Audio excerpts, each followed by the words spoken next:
Welcome, everybody, to Cinema Span. I am your host, Louis Hilligus IV. We are covering the films of 2007 this season. Today, we got a great Western, neo-Western, one remake. Yeah, we got a good Western double here. We're doing The Assassination of Jesse James by the coward Robert Ford and 3:10 to Yuma. With me today, I've got Quinn Shields from the Fool's Journey podcast. Hey, good to be on. And then I also got Daniel King, author of a new book, An Eye for Killing. Yes. Thank you so much for having me. Yeah, of course. Do you want to talk about your book a little bit, Dan? Sure. So this is my second novel. I, like so many other people, came to town trying to be a screenwriter. Yeah. That is still an ongoing journey. But I've recently undertaken the novel writing process. I released my first book 2 years ago, Table Scraps, which is a horror novel. Although I absolutely love Westerns. I've loved Westerns my entire life since my dad made me sit down to watch them with him. Yeah. And I've recently branched out and wrote this really gritty, nasty, violent Western that I'm very excited about. It's a Mexico set Western in the wake of the Mexican-American War, which is a conflict that nobody talks about, even though we acquired more land from it than the Louisiana Purchase. So it's actually like Oh, wow. one of the most important wars in our country's history, but more civilians were killed than soldiers. And so if you're talking about an unjust war, that's like the one to really underline right away. So I think that's why it's not talked about in history as much. What's interesting, if you talk to somebody that grew up in Mexico, they know a lot about the war, and they also know about the Irish battalion who defected to the Mexican side to fight against the U.S. What? Because the Irish That's were so insane. poorly treated in the United States at that time. Right. Yo. A lot of that stems from them being Catholics coming to a predominantly Protestant nation. This is where you get the first depictions of people as apes in newspaper comics. That was yeah. actually from the Irish that were here because they were so despised. That's crazy. Yeah. The mix. right. Not Yeah, right. the Like, mix. well, this one racist term like jumped from a group to another group. Yes, Yeah. Like, totally. yeah. Yeah. But that's where it began. I did a lot of research on that before I sat down to write this book. So this does follow what was called St. Patrick's Battalion after the war in Mexico because they couldn't go back to the United States. And so they find their own Irish-led settlement, which is then hijacked and taken over by a native-born Mexican as kind of recompense for what they did during the war. A guy bets his wife in a game of poker, loses her, and then he has to go north to the New Mexico territory to enlist the help of his brother to get her back. Wow. So That's so sick. That's a great pitch, man. thank you. That's so sick. Yeah. Yeah, that's crazy. And you know what? There's people like Canelo Alvarez who look like Irish. There's people who look Irish in Mexico. Like there's a lot of people who have like orange hair, and they literally look Irish as fuck, and they live in Mexico. So I wonder if there was a lot of crossbreeding going on. It makes sense because, like, when the Irish, famines happened, they just came over in droves. So they kind of ended up everywhere. Yeah, they probably didn't just settle on the East Coast. They Right. probably were like, all right, we got to get the fuck out of here. Yeah. Yeah. Expansion. Actually, two of the people that we work with were telling me that there's statues of some of the Irish in St. Patrick's Battalion in Mexico. Wow. In honor of their service in the war, which is That's fascinating. dope. And then you ask any American, and they don't even. I bet you most Americans wouldn't even be able to tell you that there was a Mexican-American war. I hadn't heard of it, I don't think, until... Oh, really? Yeah. Well, that's how that's how we got California. Yes. Yeah. Yes. That's why we're I here know right we now. fought them. I just didn't know the extent to how big it was, like, for the land acquisition and stuff. Oh, yeah. I thought I know Texas was like a border dispute, but I Right. thought, it was just... It originally began with Texas, but Right. then James Polk, in his quest for glory, wanted to expand all the way to California. He was a sick, dying president, and his wife basically took over the job toward the end. And Joe Biden. It was a it was a last ditch attempt to kind of secure his legacy. That's what the war was really about. And then the war was also a launching pad for Abraham Lincoln's political career. He basically raised his profile to a national level by disputing the war. So it's a really interesting time. Yeah. Definitely like an interesting point in American history. And also right before the Civil War as well, and also right before the Transcontinental Railroad was completed, which connected the East to West. Right. And I have another novel in the works that's half written. It's going to be a really big one. Like it's halfway done at 120,000 words about the Chinese who migrated to California and built the railroad going from west to east across the Sierra Nevadas, which was extremely dangerous. Absolutely. They were hauling wagons of nitroglycerin up the sides of mountains, like in one wrong turn into a ditch and the whole thing would blow up. Right. Like so many of them died. It's really fascinating. They were living in these like cliffside villages that you had to rappel up to via rope. Like they were so steep, these villages, that you couldn't even like walk up to them. Right. It was insane.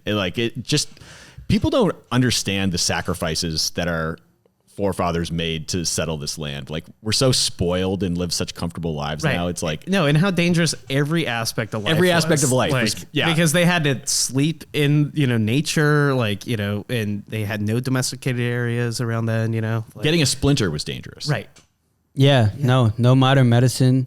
There was really not much law and order, especially as the further you went west, it became like you govern yourself. You're a sovereign being. And that's probably why like a lot of southern states and western states became more like, state oriented, because at the individual level, everybody was sovereign being. Like it was like, I have my ranch and motherfucker fucks with me, I got to kill them. Whereas like if there was a city, there's a lot of laws and, police officers and shit. So yeah. I mean, the Western genre is always about just America as a changing force, right? Yeah. You can set it. That's why you can set it, really close to the 1900s and, make it all about the fading West, and how capitalism is like come into every aspect of their lives. Or like you said, you can make it about this. There's just a little town out there, and there's really no one governing it besides like this except the sheriff. Right? And you can trick that sheriff to leave town, right? And then just take over town. You know what I'm saying? Like it's that easy. Like, oh, the fucking stagecoach got robbed. You better go out there. And then just everybody runs out, and you're like, all right, now me and the boys could take over town, get some shots. Maybe harass a lady. Yeah, I mean, and I think so. We could get into the assassination of Jesse James. Yeah, let's do that. Here. Let's do that. By the coward Robert Ford. Yeah, fuck Robert Ford just to start off, dude. I fuck Robert Ford so hard. I mean, this title, is saying fuck Robert. Of course. Yeah, exactly. Yeah, which I love, because everything from this, is about the cowardice of his character, kind of like the flawed virtues he had by looking up to an anti-hero like Jesse James. I mean, essentially the whole film is just about like making a murderer out of, Robert Ford and how he is going to go after Jesse James. Because Jesse James is more like a mythological figure in this film. Almost. He is. Exactly. And it's interesting because I read the novel by Ron Hansen after I rewatched the film. Yeah. And Dominik is really smart in that I've seen multiple adaptations of his, the other being Killing Them Softly, which is from the novel Kogan's Trade by George V. Higgins, an amazing crime novelist, right up there with Elmore Leonard. And he changed almost none of the he didn't change any of the dialogue in the book. He just basically lifted it all and put it on screen and added a little bit. And he did the same thing with Jesse James. Yeah. He took all of the narration from the book, which was really smart. And the narration's so the narration is great, but what he does is he juxtaposes it with images that completely contradict the narration. Yes. Yes. We hear that Jesse James has a nubbed finger from some sort of accident in his past. Although in the film, Brad Pitt, both of his hands are completely fine. Yeah. It says that he has a blinking problem, but then it shows Brad Pitt standing in a cornfield not blinking at all. Yeah. Right? Staring straight. Yeah, exactly. It's this idea of myth and legend growing so large and beyond the individual that it takes on a new life of its own. And in doing so, it almost renders the individual and who they are moot. Like the legend becomes more important, and it doesn't matter who the person is because the public has now decided to consume this other worldly kind of aspect of them. The movie talks about when Jesse James was killed, that in the kinetoscopes where you could see the Taj Mahal and the pyramids in Egypt, he was the only figure that was in there. The only picture of a famous figure that was in there with the eight wonders of the world was Jesse James. Insane. Wow. Which just shows how big he was. Yeah. And I think that has to do partly with America's independence and how we, the rebels, fought against Great Britain and became our own individual entity. Yeah. I think there is a kinship that people see in outlaws in standing against what they see as a corrupt government bureaucratic body and kind of forging their own path and retaining independence by any means necessary. Yeah. Because as the film goes on, increasingly Jesse James's enemy becomes the government. Right. Law and order is beginning to become established. It's harder and harder to evade the authorities. Yeah. And it's like this all-encompassing entity that's descending upon Jesse to the point where he becomes so neurotic that he can hardly leave his house. And then when he does leave his house, he makes really reckless decisions on purpose, like walking his kid around town with his gun in plain view, which Casey Affleck points out, like, are you trying to get caught? Like, right. What are you doing? Yeah. So yeah, it's interesting because the film talks about his murders, but it doesn't really get into the bloodthirsty aspects of Jesse James and about being an outlaw in the Old West. Not at all. And I think that's why like the framing of Robert Ford really, makes a lot of sense here because Jesse James is almost an unknowable figure, right? Yes. Because even, his own stories have been twisted by the people who are now retelling them, trying to sell newspapers, it's just getting eaten into, just basically myth in general. But from Casey Affleck's like point of view, he gets to learn about the gang, get into their heads kind of one by one, and unpack it. But also you see he's taking the myth in his own interpretation too. Yes. Because he goes up to talk to Jesse James and he just like thinks the conversation's going to go one way and it doesn't at all. Because Jesse James is actually like a real person sitting here just kind of fucking around with his buddies. And, he's not always like the crazy killer, But he says to him, I stayed open many a nights with my eyes open and my mouth open, just dreaming about your escapades. Yeah. To which Jesse says, they're all lies, Yeah. And it immediately like halts the conversation and it really awakens him to the fact that there is a person standing in front of him and he's completely discordant with the myth that he's painted in his mind.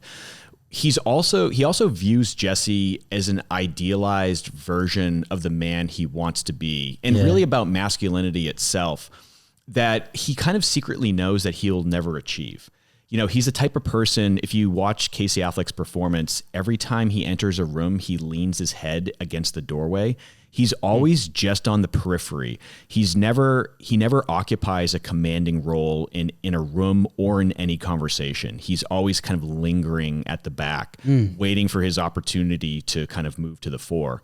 And you see it especially when Jesse James is taking a bath and Casey Affleck enters behind. Yeah. And he's looking at him like he is this Adonis-like figure, like he's literally a Greek god. And he's like standing in his hallowed presence. And in my mind, when I saw that scene, you begin to see the wheels of jealousy turning in his head. Yeah. The fact that he's ingratiated himself to this person and he's been allowed into his life and now he wants that life. And he wants to be this like rippling Adonis-like figure that men fear and that women want to be with and that the newspapers want to write about. And you see it with like the misplaced confidence that he has in, these little bursts in the movie. Like he murders Jesse James' cousin. Played by Jeremy Renner. Yeah, incredible. But and like afterwards, the morning after, he does this like gun spin. Yes. With this Yes. guy. Like he's like Right. so unfazed by like everything that just went on. Yeah. And you're like, you should be a little afraid, man. Like, course. You just killed Jesse's cousin. Yeah, like, yeah, this, yeah. this is what unfolds the rest of the film. Not to he's mention the stepping guilt in. that he should feel about taking a human life. Right. Yeah. And like He a actually fellow calls- gang member. Like, Yes. He didn't give a fuck. He calls everyone into the room to see him off into the afterlife. Yeah. Like he's like so He was proud. like, He's see what I did? Yeah. Yeah. Well, to me, did you guys ever see Chimp Empire? No. I have not. Okay, so in that basically is about like a chimp collective that's in the Congo, And they have this like sociology of like the alpha and then all the up and coming young bucks. And there's this weird thing that they do where it's like political. They'll like share bugs with certain bigger dogs just to get them on their side. And I feel like Jesse James is the alpha dog. And then, you know, Robert Ford is on the come up, and he's like admiring him and kind of watching him from a distance because he wants to one day take over the clan and become the alpha male. It's like a weird, like humans are, you know, descendants from apes. So it's like a more complex version of what apes do in the jungle on their own. Is like they have this society and they play these political games to eventually get to a point where they can take out the alpha, become the alpha, and have a longer role and rule than like the alpha dog. It's this weird game. And that's what that beginning part was reminding me of, is them socializing. And there were certain groups that were taking place that were like supporting Jesse James. And then you see this young buck observing everything, seeing, you know, how can I become that? But there's definitely something contradictory going on with like, you know, a gang of outlaws, right? Because they're like, we have our own code, but how far does that code go? Where do we bend our own laws? Because again, there's no law and order. Right. And this happens a little more in 310, you know, but it's like, you know, if the gang leader is willing to kill his own dudes, you know, like that says a lot about like his motto. Yeah, but exactly. Also like what's leaving any of the other gang members from killing him? You know, it cuts both ways. And that's what happens. It's like purely out of respect, which is like, I think why Jesse James is also like he doesn't like fully engage with everybody, is because when you're the alpha dog, you have to have a certain distance with everybody because they could try to come up and take over. In 310 to Yuma, there's in the new one, there's a line where they're like deciding whether they want to go to contention to get him. Right. And he's like, oh, that's all the way over there, man. Why, you know, we're not going to make it. He's like, you think you can run this gang? He's like, maybe I could. And then it's that same idea of like, oh, maybe I could be the alpha dog. So that's why they have to keep alpha males have to keep like a distance from their compadres, because they could become jealous and want to take over what they have. You know, they're sitting there watching them wanting. Yeah, I mean, I just think it's more about like character in general, right? Yeah. Like if you can't trust the character of the people around you, right? Yeah. Like, I mean, and that's what happens to Jesse James throughout this movie, is he starts to realize he's gotten a bit too big for his, you know, himself to contain, and he can't even trust his own gang members. He's not running heists or robberies anymore, because he knows like someone's gonna rat them out, right? It's going to lead to his arrest. And so that, you know, crippling anxiety ends up doing him in just because of the people he surrounded himself with, right? Yeah. Like these are characters he could not trust. And like he was smart enough to, you know, to stay away. But like most of these gangs just kind of, like you said, blow themselves up, right? Yeah. Because it's like the treasure of Sierra Madre, right? It's like if you get 5 outlaws like in the desert and they all have this bag of gold, you know, they're gonna just kind of want it all for themselves, right? Like everyone's gonna have that that desire. Yeah, exactly. The bounty had gotten so big on Jesse's head at the time. And the book actually gets into this, how later on in the Old West, that trains would oftentimes run with less money and less valuables because of all the heists. Yeah. And you see that in the opening train robbery of this film, that they thought there was going to be all this money on the train, and there's actually very little. And this is something that probably took weeks of planning. Right. And in the book, they talk about having to wait a week or 2 weeks even to split the earnings amongst themselves, and which by that time, because they planned on a couple of them getting caught, and they did, by that time, like there's probably no money left. Like Jesse and his brother have probably divided up the lion's share for themselves, and then they're just scattering off like pittance to whoever didn't get arrested. Yeah. But so it becomes clear that the life of an outlaw doesn't pay anymore. And so when they get the opportunity to turn Jesse in for the reward money, they all conspire to do that. And that's when Jesse really starts getting neurotic and not sleeping. And the film talks about how his eyes were soot stained from all the insomnia that he had, which I think also is probably the guilt kind of withering away his conscience as well. Yeah. So you think Robert Ford did him a favor then? Put him out of his misery? Because that seems like a torturous life. Well, he had a semblance of a family life at that time. Right. He had a stable marriage and 2 kids. Which the movie kind of builds up. I think he probably would have quietly faded into... like insane. No, I think he probably would have evaded the authorities and lived a quiet life. I think he was preparing himself for that life. I think he also would have faded out of relevancy, though, in a lot of ways. He would have. Him being assassinated at this point. Yes. Almost makes him a martyr. It's the same reason we talk about James Dean or Kurt Cobain. Absolutely. Yeah. They weren't assassinated, but they were snuffed out in their prime. Yeah.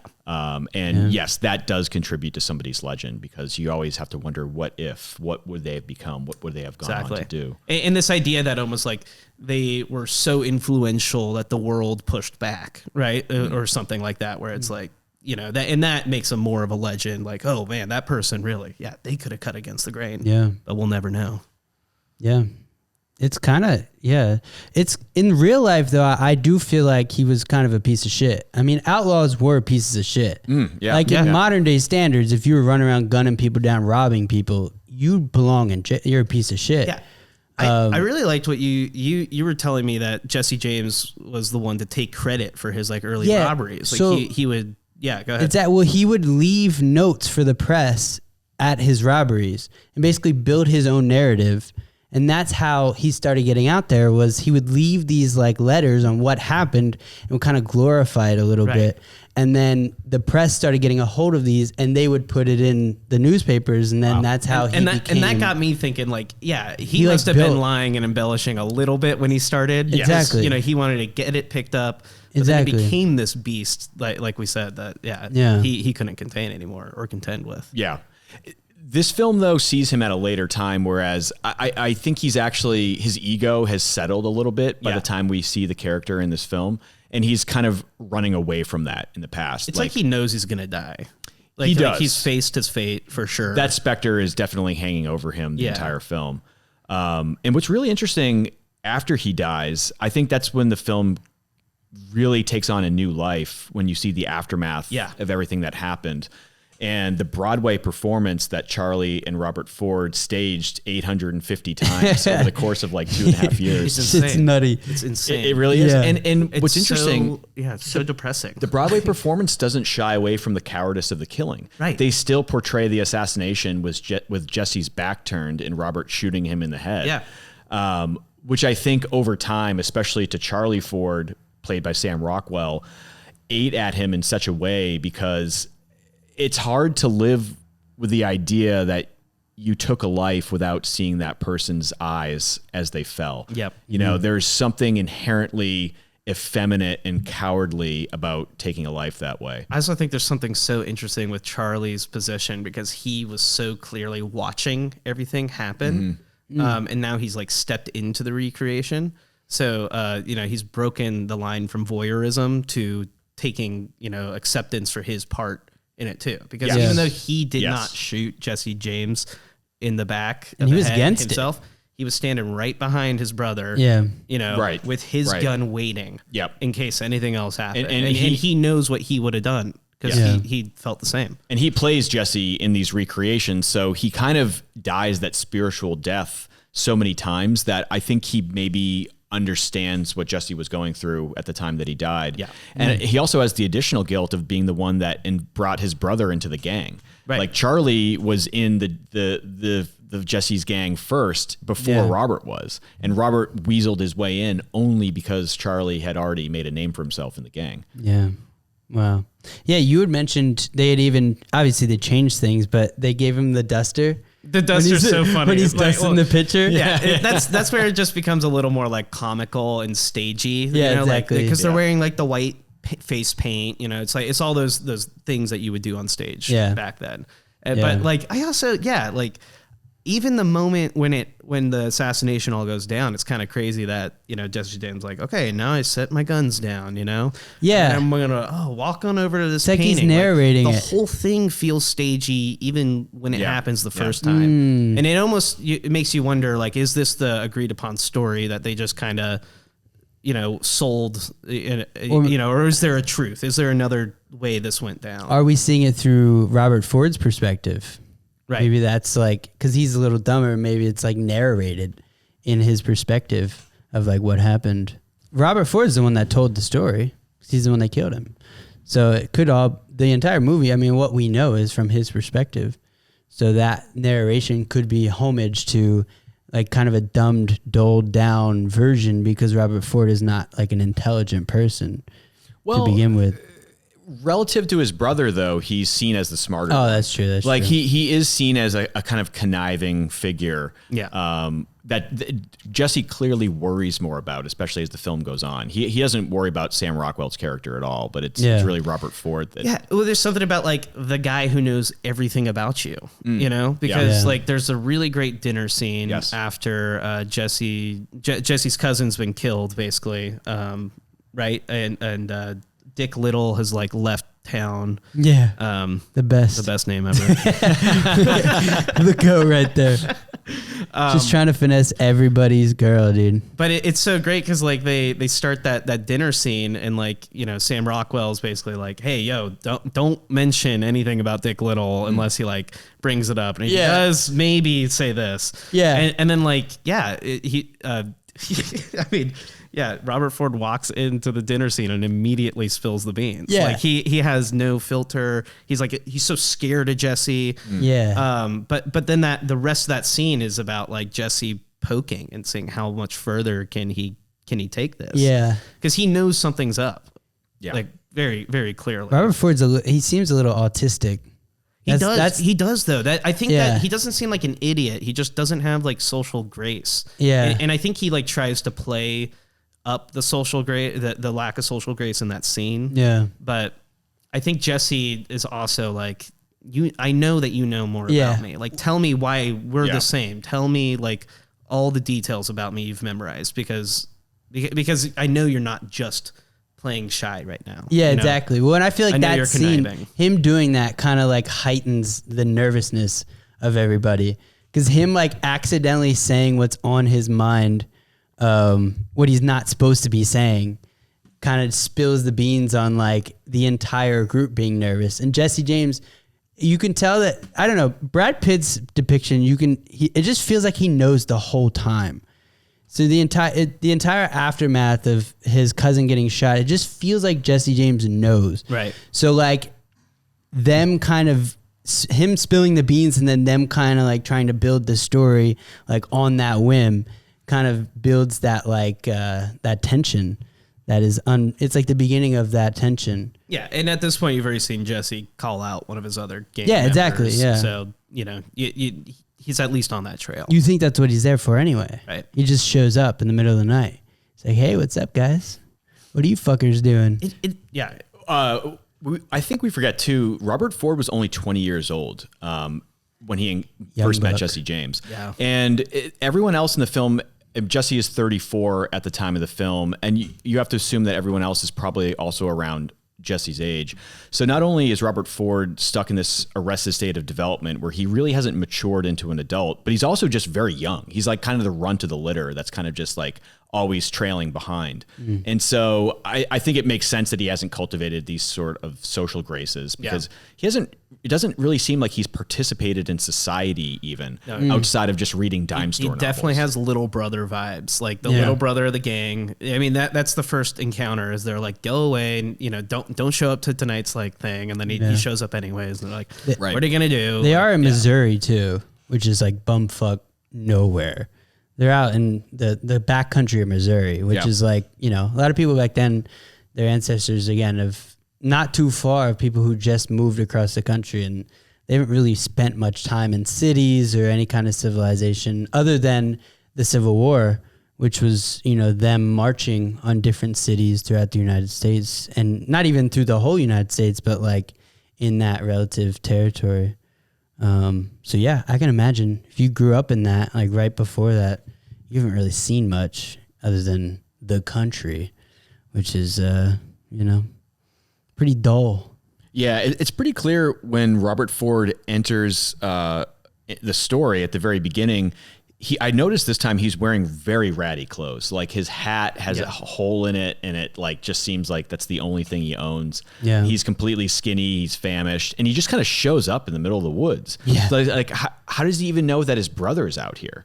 You know? Yeah. Like, did he get a letter from his brother weeks ago? Yeah. And, like, just spent every cent he had to like so track him down. He's almost like this like wraith that's just kind of like lingering in the land, and he just sort of enters the fray, you know, randomly after a while.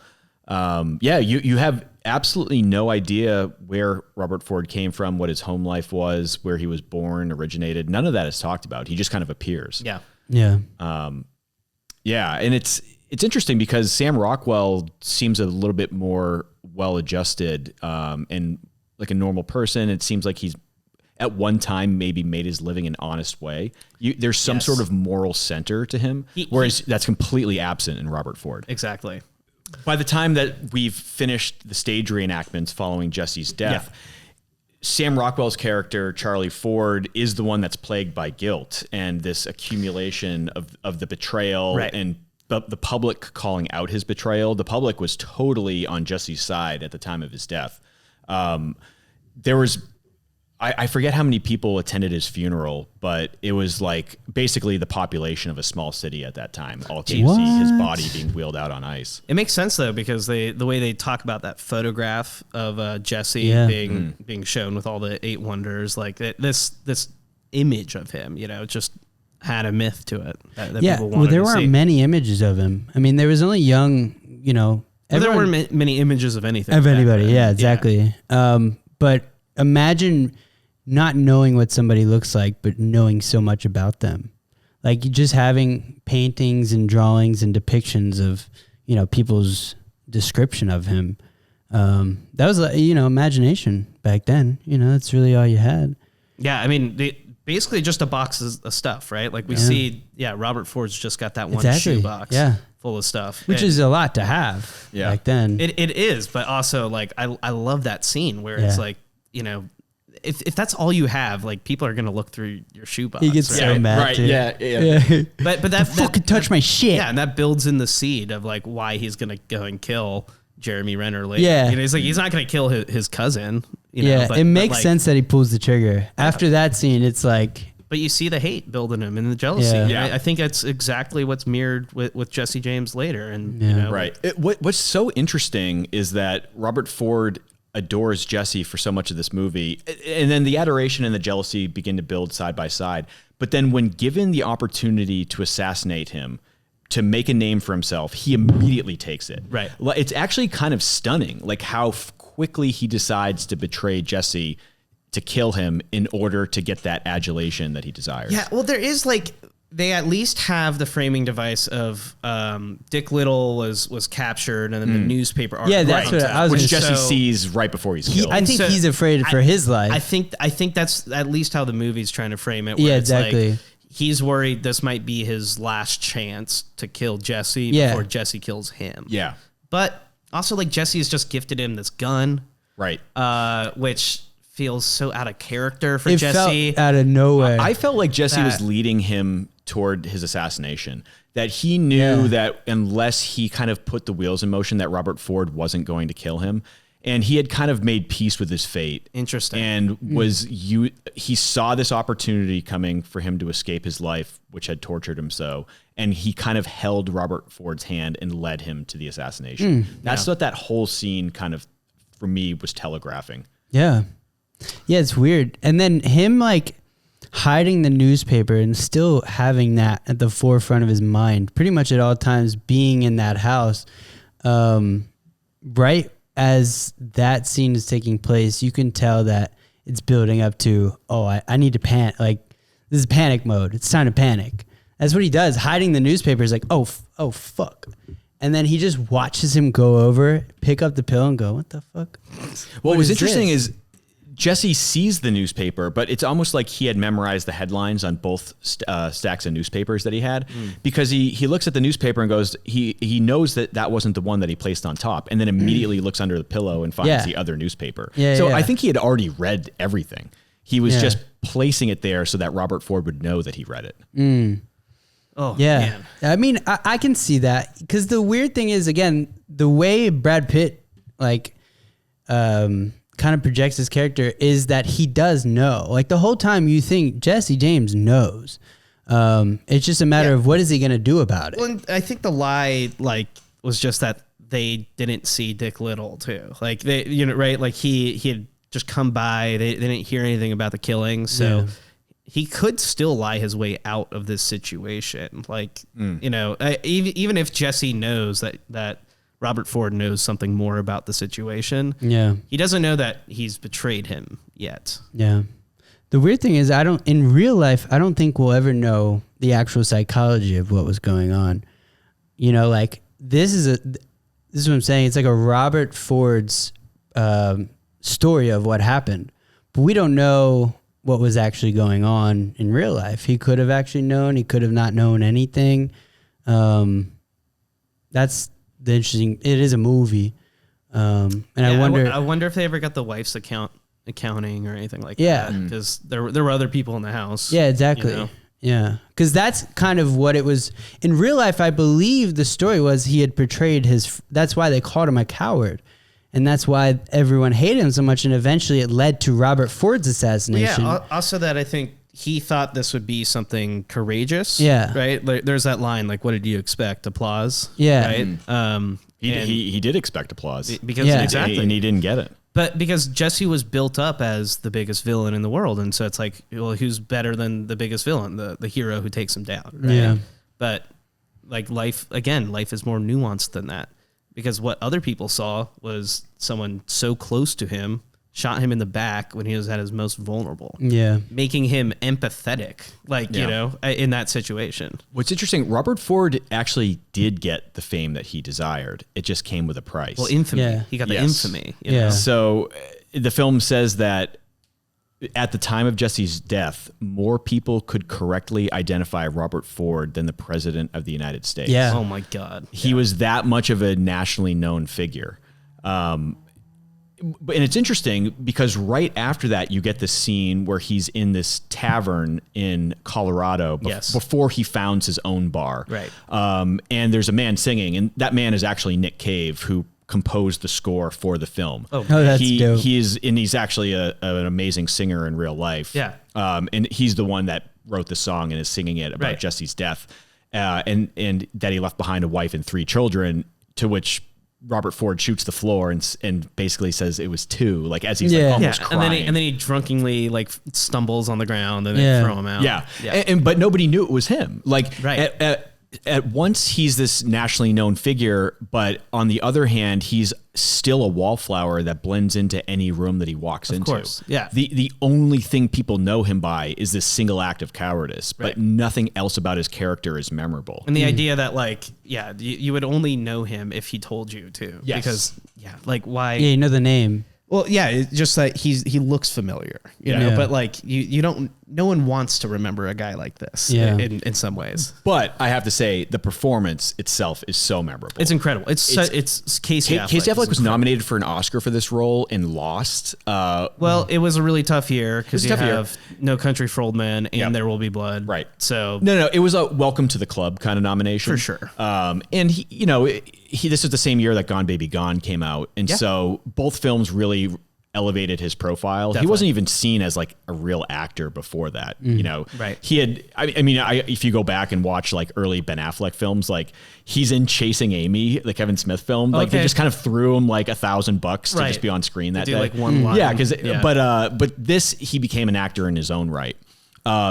The way he carries himself is incredible. His shoulders are just folded in the entire movie. He's like this withering, like human being. The way he makes his voice crack throughout the film is absolutely incredible. Like it's always wavering. It's always on the cusp of crying, but not quite. And I think that that's why he plays like the little brother of the gang so well. Like even though he's not 20 in that first scene when they shoot it. No, like, he's in his 30s, I believe, when he but shot this movie. He looks like a young, He like looks very actually young. kid. Like, He does. yeah, that you definitely. He's feel very that. scrawny too. It's interesting. So you brought up that great bar scene. Oh, that's one of my favorite scenes in the film. And so like I've also seen there's another film called I Shot Jesse James from like I don't know the 30s or 40s, and they have that same scene. Oh, interesting. Where a guy is singing about Jesse James and like how he's a murderer, and Jesse James is at the bar and he turns around but it's a menacing scene that happens towards the beginning of the movie and establishes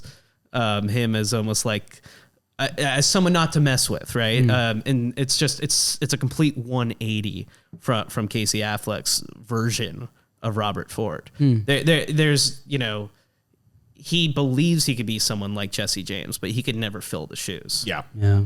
And what's amazing too about the last scene in the movie where Robert Ford is killed is it almost mirrors the same way that Jesse was walking through his own house like a ghost waiting for his death.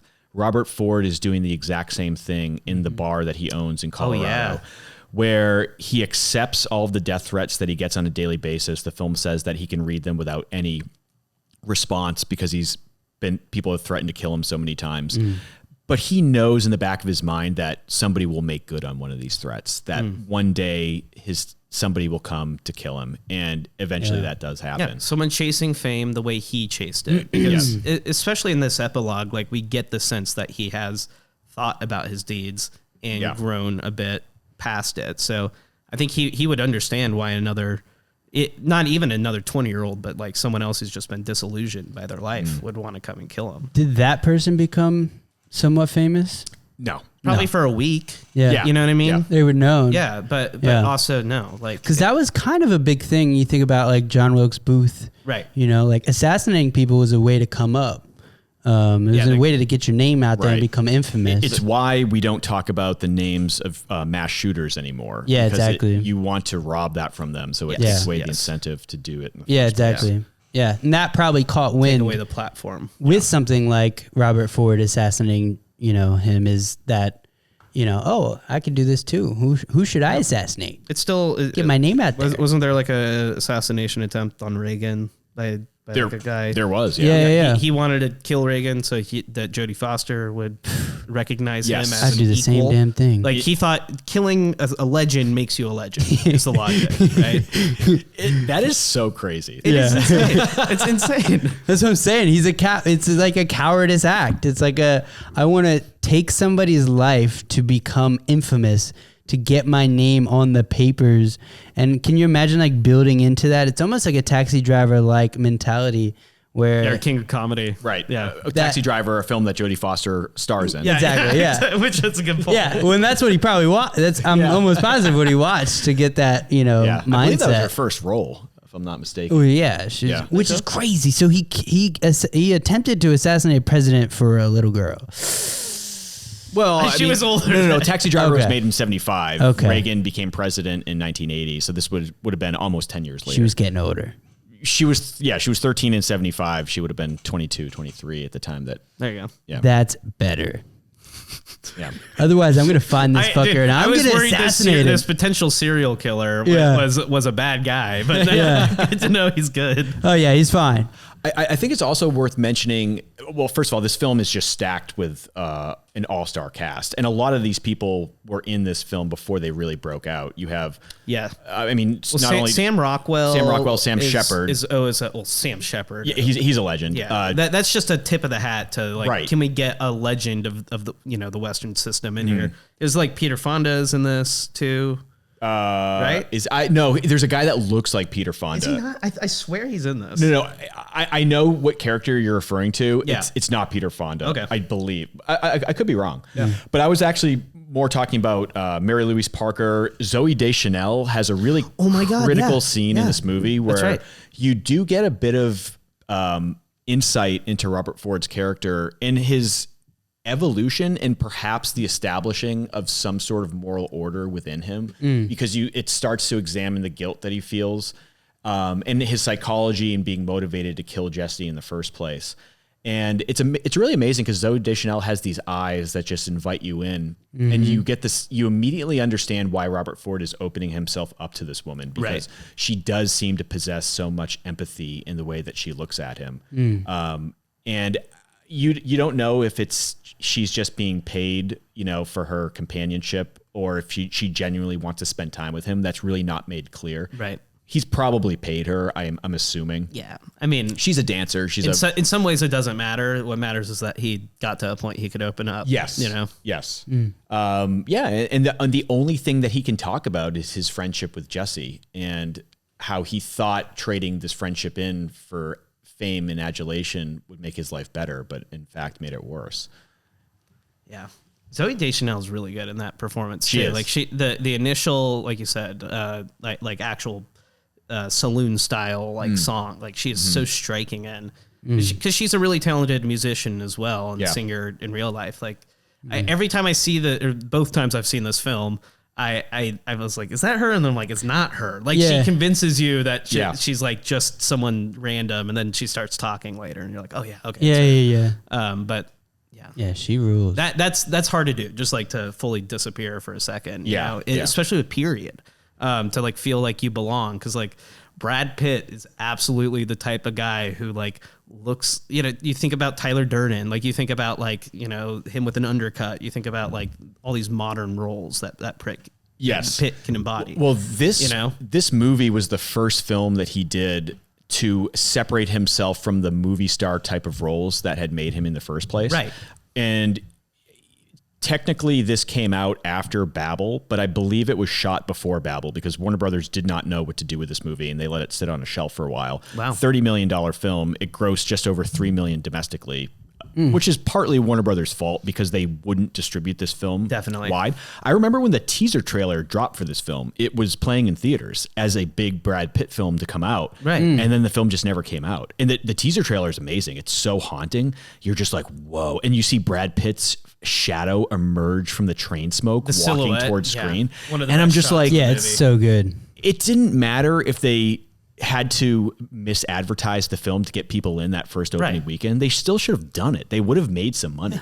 It seems like a thing where like the studio was too afraid to release a Western, and then all of a sudden Westerns are hot. Yeah. There Will Be Blood's coming out. No Country for Old Men. Three and you're amazing like, Westerns came out. This right, film like we and have to do it. This film and the 310 to Yuma remake came 4. out within 1 week of each other in September 2007. They killed each other's business, like for sure. Yeah. 310 to Yuma, I believe, was #1 at the box office that weekend, but it was a weak #1. Right. It was right when the recession was starting to loom, and theaters weren't making as much money, and you had all these films that were coming out that were expensive to make that weren't opening very well. Yeah. So I think it's worth noting that this movie was produced by Plan B, which is Brad Pitt's company, production company. Who he produced with Dee Dee Garner. Yeah. And now Plan B is Dee Dee Garner, Brad Pitt, and Jeremy Kleiner. They're really responsible for a lot of the successes. Jeremy Kleiner, anyone who's worked in Hollywood will know that he's one of the most hardworking guys, like famously sleeps like 4 or 5 hours a night. But oh my God. He's produced he and Dee Dee Gardner produced everything that Plan B has been behind for the last 15 years. Yeah, they've definitely opened up a ton in what they've been producing. Including 3 Best Picture winners, The Departed, which was supposed to be a Brad Pitt, David Fincher project before it became Leo and Scorsese. So crazy. 12 So Years a crazy, Slave, man. Steve McQueen. Right. And Moonlight. Yeah. They have 3 wow. Best Picture Got Barry winners to their Jenkins name. like going, Yep. Yeah. And like they've done all the other Andrew Dominik films too. Like Yes. they did Killing Them Softly and Blonde. Yes. Blonde was originally, so when I first came to town and I was reading scripts, Blonde was one of the first scripts that I read at this company called Exclusive Media, who produced Rush, which was part of the reason that they went bankrupt, because it was a very expensive film that did not make any money. At the time, it didn't have anybody attached to it. And then I went to a different company, and it was Jessica Chastain and Brad Pitt who were supposed to star in Blonde. Interesting. Yes. Jessica Chastain was going to gain all this weight to play a curvy Marilyn Monroe. It was Brad Pitt going to be the Arthur Miller character? It's unclear. I don't know. At the time, CAA was out pitching it. with a $15 million budget with Jessica Chastain and Brad Pitt, which to me was a no-brainer. Wow. But no, I couldn't get anybody to read the script because when you're pitching the script, you're like, well, it's this like hallucinatory nightmare that's a portrait of a woman in the midst of this traumatic experience. It's like a fractured portrait that's not told in chronological order. And there's rape and there's all this other like awful stuff. And everyone's like, yeah, that sounds like a pass. You know, exactly. Everyone's like, I wanted a easy biopic to say yes to. Andrew Dominik has long said that Brad Pitt is the 800-pound gorilla in the room that has helped open doors for him in his career. Oh, yeah. I don't see him ever working on a film without Brad Pitt on in some producerial capacity. I actually think because Blonde was not seen as a success, it was a $22 million film on Netflix. That's a modest budget. Very modest. For Netflix, that's air. That's nothing. And outside of the Oscar nomination for Ana de Armas, which I think is well-earned, the film had a largely negative response. Yeah. Any article that you pull up on that film is negative. Absolutely. Well, I think, Netflix hated it from the offset because it was NC-17 and it wasn't this thing that they could market. And Dominik refused to edit the film, which I'm sure he soured his relationship with Netflix over that. Probably. So he's going to need something more commercial to bring him back. I would not be surprised if he tackles another genre project with Brad Pitt starring. Killing Them Softly too. Something like that. He's going to have to consciously choose something more commercial. I know, but Pitt's at such an interesting area too. Like, I do wonder what... Well, he's still one of the last movie stars that we have that has a true movie star aura around them. And Plan B is so successful. You can see after Troy and Mr. and Mrs. Smith, where Brad Pitt kind of cemented his A-lister status. Right. He immediately moves into Babel and Assassination of Jesse James, Burn After Reading, and Benjamin Button, which are all really conscious attempts to kind of stretch both the type of roles that he was playing and his acting ability and the caliber of movies into new heights. Right. And then it really goes further with Inglourious Bastards and The Tree of Life. Oh my God. Which are, I think Tree of Life and Assassination of Jesse James are the two of the best films of the 21st century. They're certainly in the top 10 for me, especially amongst American-made films. Yeah. Tree of Life, and I recently got to sit down and watch the extended director's cut, which is about 45 minutes longer. That's awesome. Yeah, it's a beautiful film. Unfortunately, Terrence Malick has kind of kept to that same cinematic language without evolving it since that film.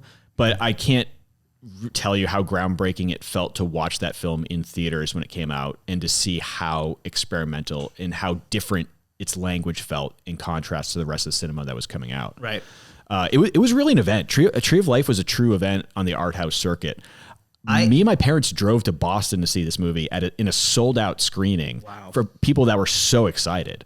Because Terrence Malick is such a mythic. I was barely figure. getting into movies, I think, when it kind of came out. Okay. But I remember there being buzz like around the indie house there, and it was the type of.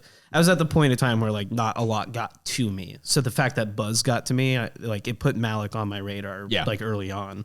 It's been something I've wanted to get to for a while.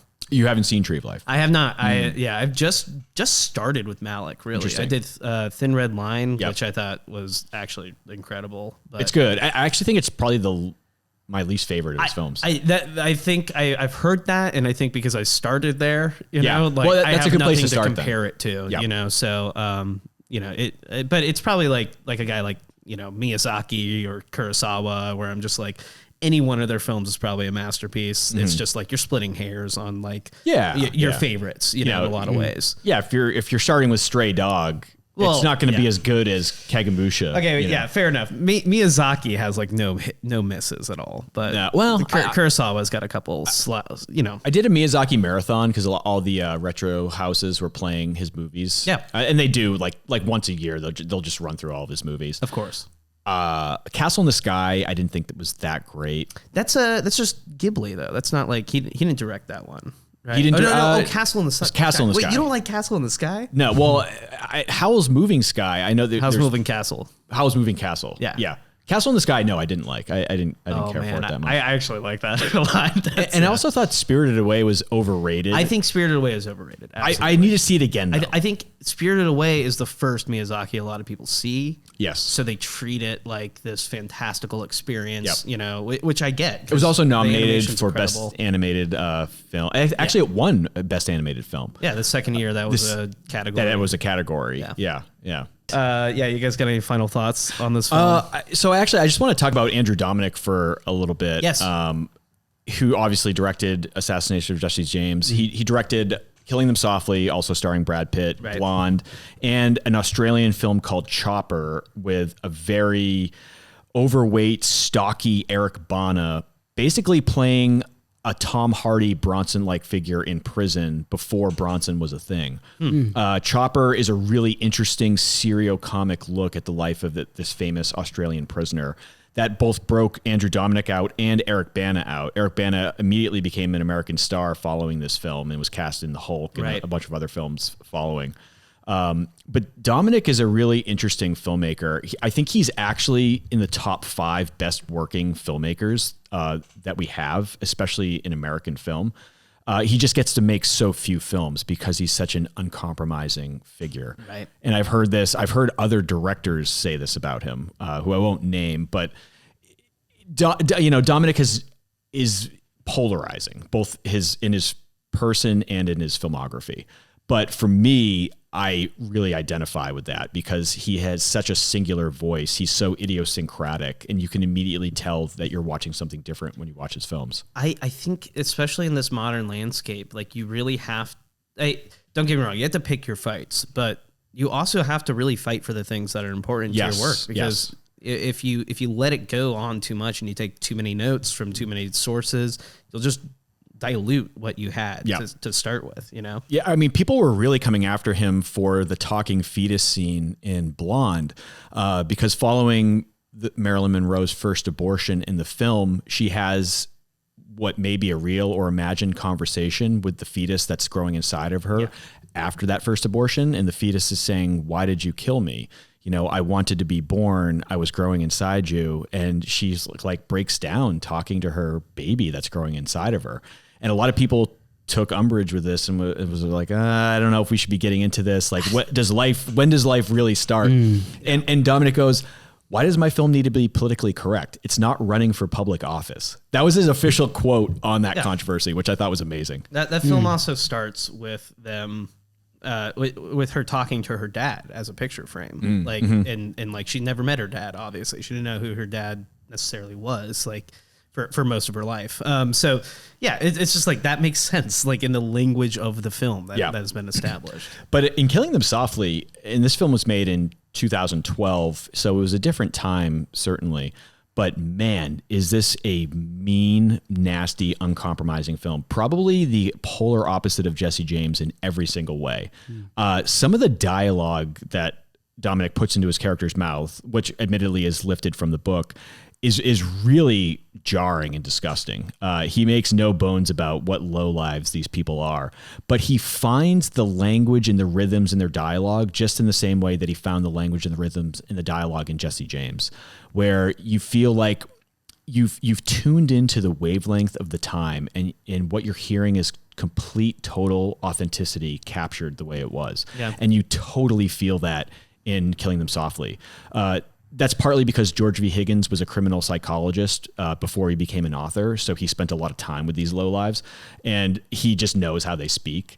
But he finds guys like Ben Mendelsohn before he got his big break and Scoot McNairy to really sell the dialogue. Yeah, I found that movie to be incredibly brutal. I watched it when I was in high school and I loved it, you know, for being brutal in all the right ways. But oh my God. Yeah.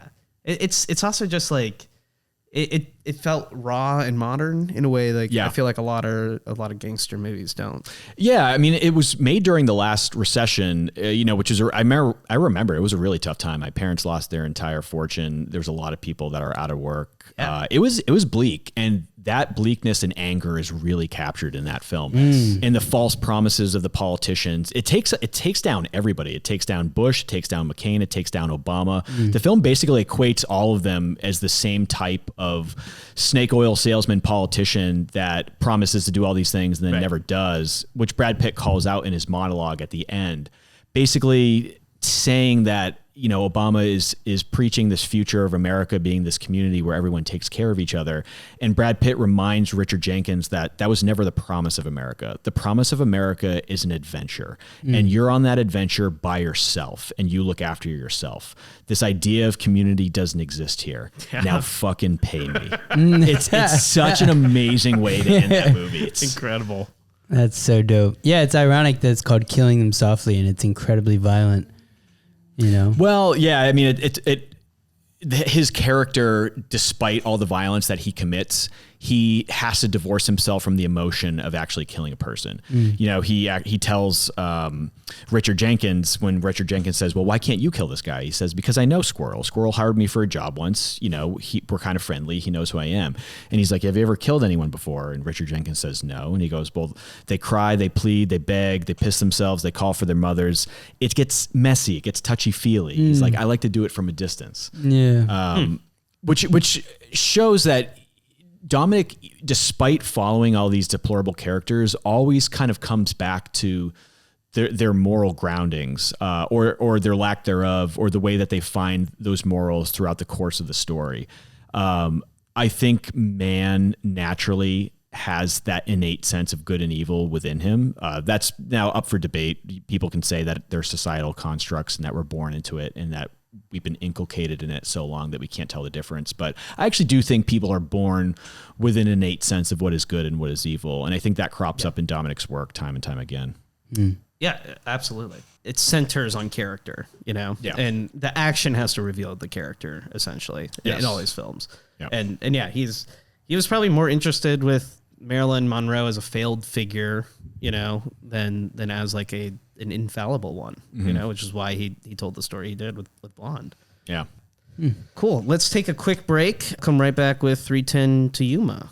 Great. Which is pretty sick. Lipisil, that's the shit I take because it's actually like super bioavailable. It's like a new technology they've put with supplements where it like kind of gets past the acidic layer in your stomach. So a lot of vitamins are just like burned down and not absorbed. But Lipisil is like has like a little biohack. Gets through the first layer. Gets in your system. Biohack this shit. Hey, you get a little biohack. But yeah. Just gonna Osmosis Jones this pill into your body. You need to just inject it directly into your liver. Never seen it. I've seen it on Comedy Central. I know it was a Farrelly Brothers film that didn't do that well. Oh yeah, Bill Murray is like the guy whose body is being like infested, and then Chris Rock is playing Osmosis Jones, who's an agent, like he's like a white blood cell agent. Like basically, he's like there to fight like intruders or whatever. Yeah, it's pretty amazing what Hollywood used to roll the dice on back in the day. I mean, dude, the animation is at least like it's not. I wouldn't say it's on Roger Rabbit level, but like they did all this 2D animation. Yeah. They put it with a couple live action sequences. It's like it couldn't have been a cheap film to make. No, but that's what I love about these films, you know, from the past is that they used to actually take risks on big budget original films that weren't guaranteed successes. Because that's what all the original IPs were. They were all, you know, like Jurassic Park, like is an adaptation of a novel, sure, but like nobody was expecting that to be the Chris Pratt franchise 20 years later. And they smartly, I don't know if you've ever read the original Michael Crichton adaptation of his own novel, Jurassic Park. That's what he originally turned into the studio. It's absolutely unreadable. Really? It's horrible. Horrible. They were very smart. Sometimes a lot of people like to complain about development executives meddling with story ideas and scripts. Yeah. Sometimes it's warranted. I did that earlier. Yeah. Yeah. Sometimes it's warranted. The opening pages of this, it's like, he's immediately talking about like some woman exposing herself and like her shirt's undone and her breasts are visible. And I'm like, is this Jurassic Park? Like, what is this? Like, no, it's a porno. It's like an author coming to Hollywood and they're like, what sells? Sex. Okay. Let's start Jurassic Park with sex. It's like, no, like that's not what's going to That dick is massive. No wonder the sequels never went anywhere because they had all these other books to pull from. Yeah. And they probably didn't get the same executive treatment. They got a young David Koepp, who's now a famous screenwriter, in his mid-20s, he wrote Jurassic Park, and the film grossed almost $1 billion in the 90s. I mean, he said it was like a rocket ship taking off. Right. And he's never achieved that success in his career since. But not. he's written a number of Spielberg films. He adapted War of the Worlds. He's directed films in his own right, like Stir of Echoes and Premium Rush. David Koepp's been responsible for a lot of Premium Rush. Yeah. I don't know why I decided to name Premium Rush. I forgot that movie existed. Yeah. You know? I only remember it because when my mom was on vacation in New York, she spent time on set because it was like right around the corner from where she was staying. Oh, okay. Yeah. So that was it. Yeah, we watched it on Redbox. I don't know. It's just one of those films. Anyways, yeah. Well, boys, we're here to talk about 310 to Yuma. Both the original and the 2007 remake. Yeah, we have to. We Delmer have to Dave's talk about the original. Yeah. Delmer Dave's responsible for many great westerns, not just 310 to Yuma, but also Jubal, also starring Glenn Ford. Also The Hanging Tree. He was a great kind of, I would say, journeyman director, but that just so happened to have these amazing scripts under him, and he directed the hell out of the original 310 to Yuma. It's still one of Criterion's best transfers. Yeah, even the script was like a journeyman script. I mean, Elmer Leonard, right? He's the original short story writer. He said he did it in like a week or something. First things Elmore Leonard wrote. He started with short Western stories. I actually have the collected short stories of his Westerns. And he then moved to crime later on when crime became the more fashionable genre. But this is a film made in the 50s. So Elmore Leonard had just started writing when this was adapted. Right.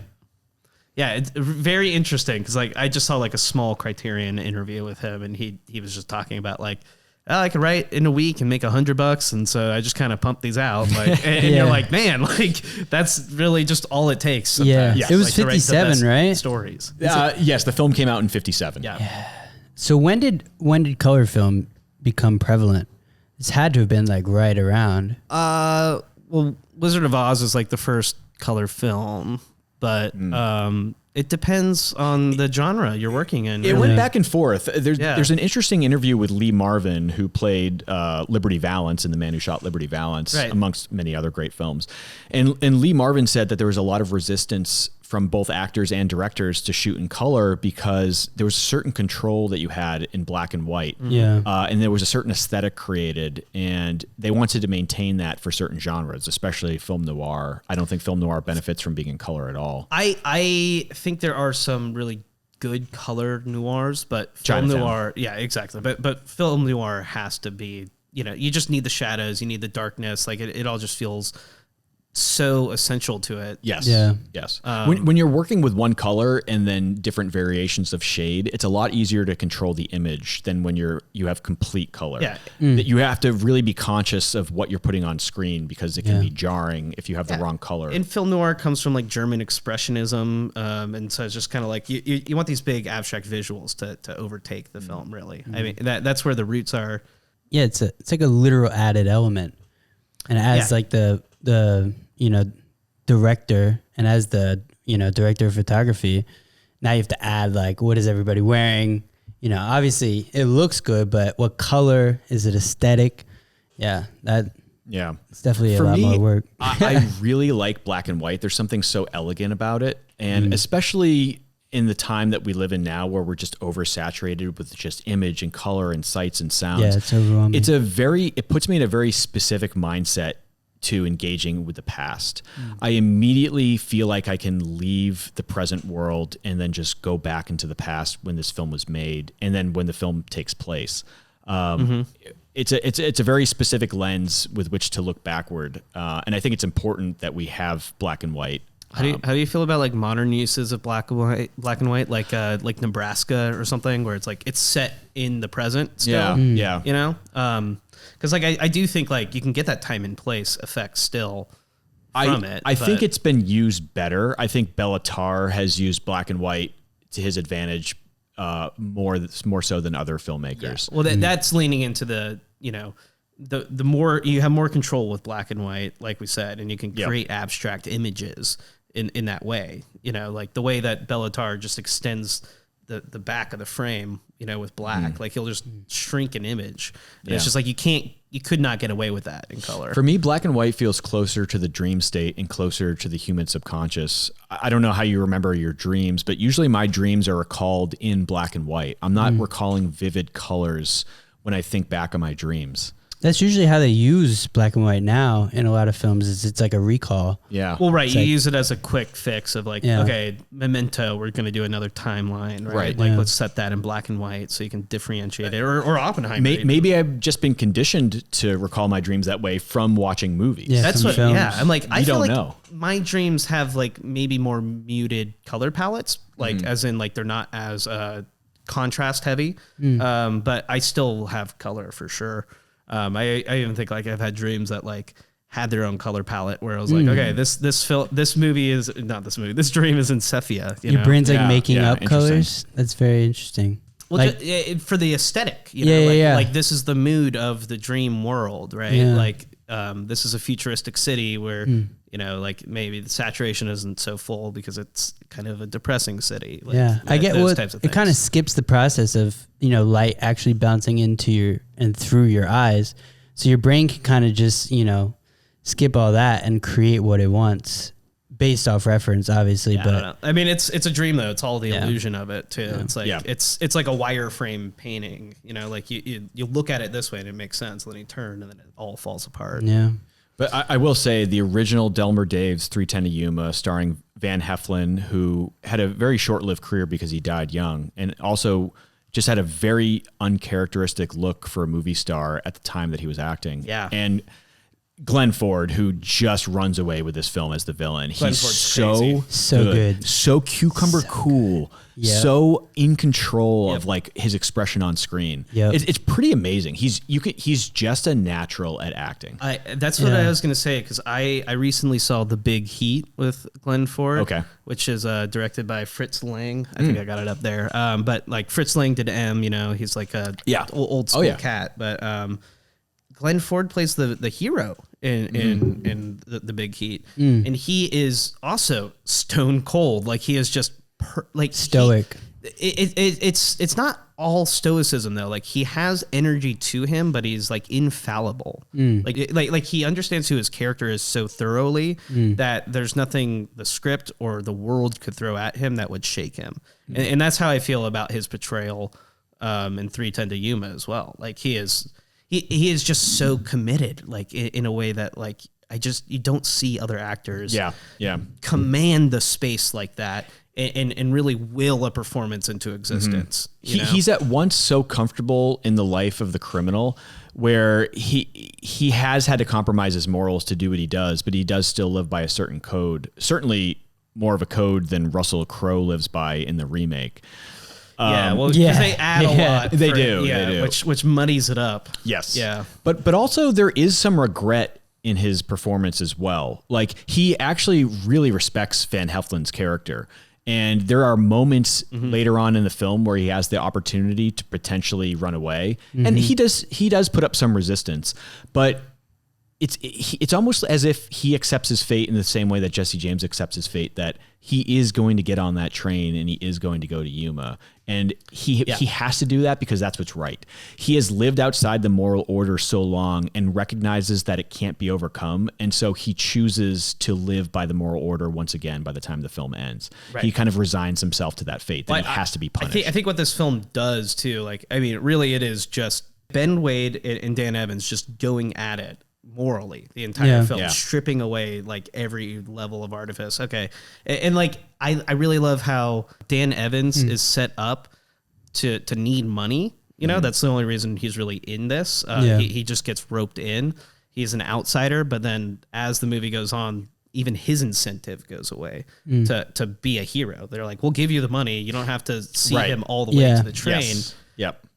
But he persists. And so suddenly that shift makes Ben Wade have to come to terms with Dan Evans as an actual human and a character instead of just a guy who is perpetuating the system. You know? Not only to be a hero, but to reclaim his masculinity. He has been emasculated by being unable to provide for his family. And it's a weight that he feels on his shoulders as soon as the film begins. Now he's looking for other ways to support his family, but when this job comes along, obviously he has to take it. Yeah. But he's really kind of coming back into his own. And I think Ben Wade recognizes that and is kind of helping him along.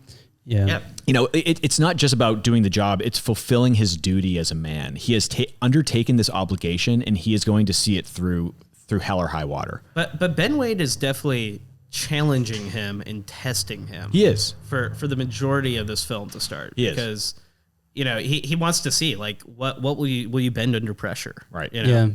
Yeah. Because he's probably seen that so many times before. He even predicts that, is it Butterfield, Mr. Butterfield? Is gonna bounce. Yeah, Grace Yeah, Butterfield, yeah. yeah. He says, Yeah, just yeah. wait. When he gets the opportunity, he'll walk away. Yeah. And eventually he does. You know, he says, look, you're not obligated to do this at all. I'll still pay you. No, and he knows that, like, exactly. Even Butterfield has a price, like, at a point, because he's like, he's defending the Southern Railroad Company. It's like, it's fucking no one. It's an arbitrary company. You know, at some point his life is on the line.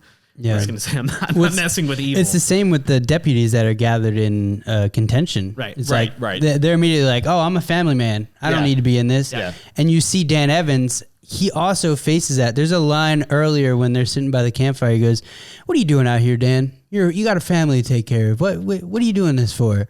And really, I think the whole story is, the path of an honest man versus the path of a man who takes what he wants. And you kind of see them both transform into, like, Ben Wade becomes more of an honest man and accepts his fate to go to Yuma. Right. Whereas Dan Evans grows into the man who takes what he wants, and he's already set out to take him to Yuma, so he has to be a man of his word. Yeah, that's a good point, actually. He becomes more proactive in positioning himself for success in his life. Exactly. Yeah. Well, and you know, like that whole thing of, you know, tell everyone that your old man was the guy who would walk Ben Wade to the station. Yeah. You know, when no one else would. Yeah. Yeah. Like that moral standing, like, really becomes everything for him. Well, I think they get into this more into the remake in 07, but I'm pretty sure Dan Evans' character was basically demoralized in the Civil War, lost part of his foot or leg, got shot by his own like missing a soldier leg. or something, and he didn't really have any glory in the war. And so now he's just this, this shadow of a man who can't completely provide for his family. And the reason why he even moved out there was because his boy needed to be in the dry air because he had, I forget what disease, but, you just see the shadow of a man who was demoralized in the war and has had no opportunities to prove himself. On top of that, too, there's the movie starts with his barn getting burned down by the gang. Yeah. Because he's The 07 remake. The 07 remake, yeah, because he's borrowed money from the gang and has failed to be able to pay them back. Yeah. Which is also, like, as far as, like, things to add, actually, like it's pretty solid. It's what these gangs would do. I like the to opening make a lot better. of money. It lends a greater immediacy to his problem. Right. You're Yeah. like, wow, he has a week to pay these guys back. What is he going to do? Right. Yeah.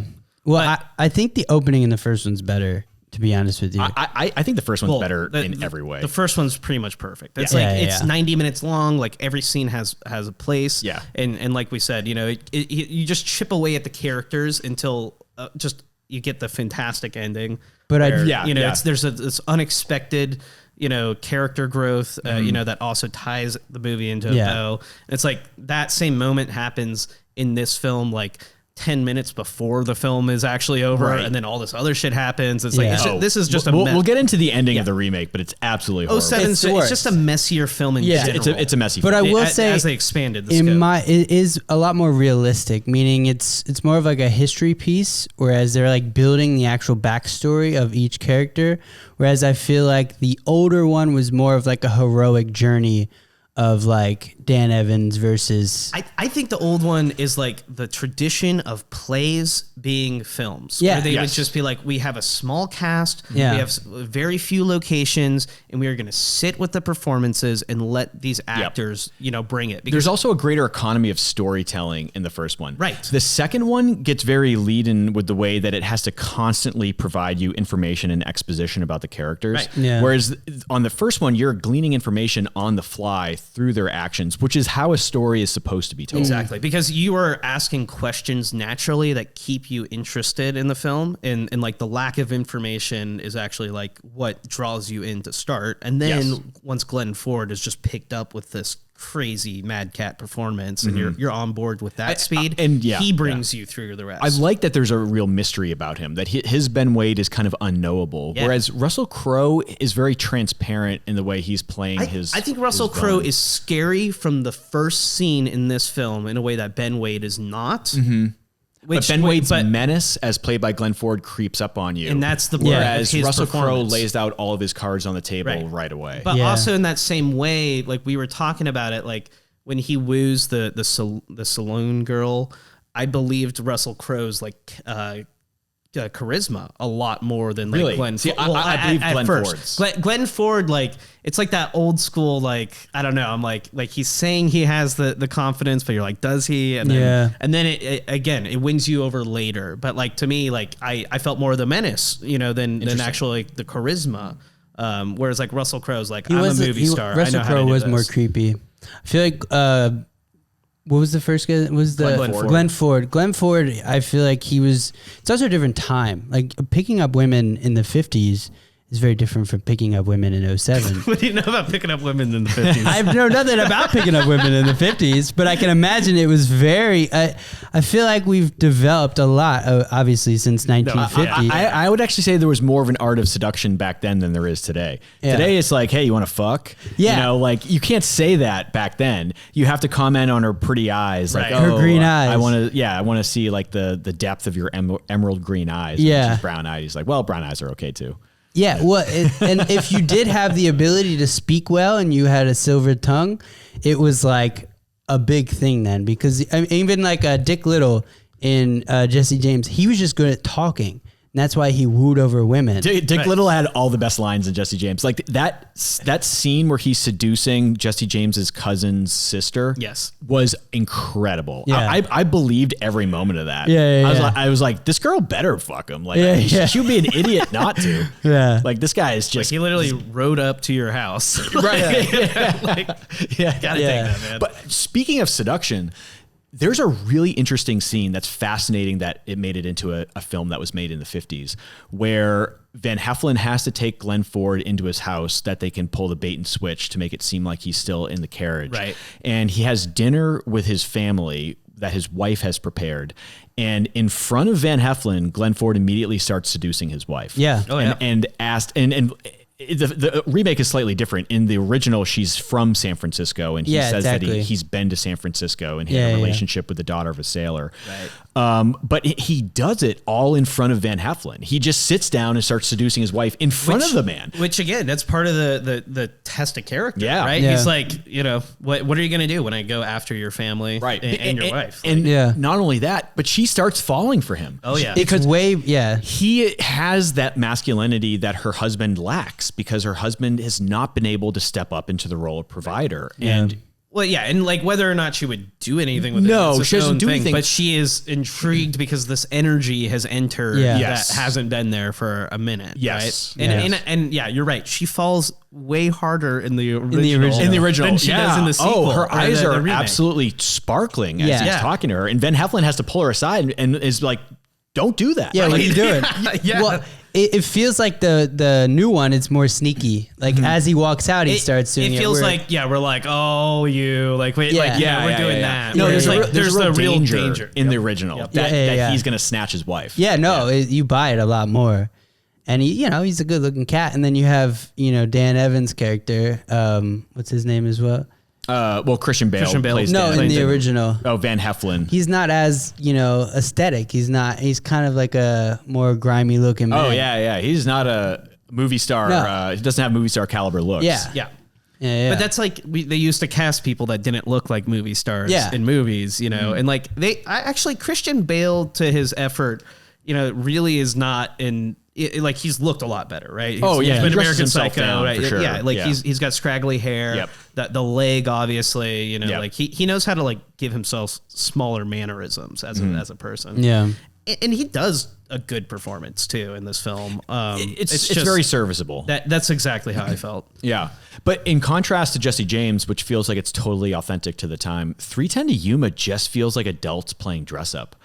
Even though it has great sets and it looks like they spent a lot of money on it, there's just something that James Mangold fails to find with the film. Yeah. It just feels like a costume party. And I think like it's a lot of these scenes that are recreated where it feels like he has to add more. Like, Yes. the opening scene is like the epitome of this, where it's just like, let's start the film with a huge action scene because that's what we expect because it's 2007.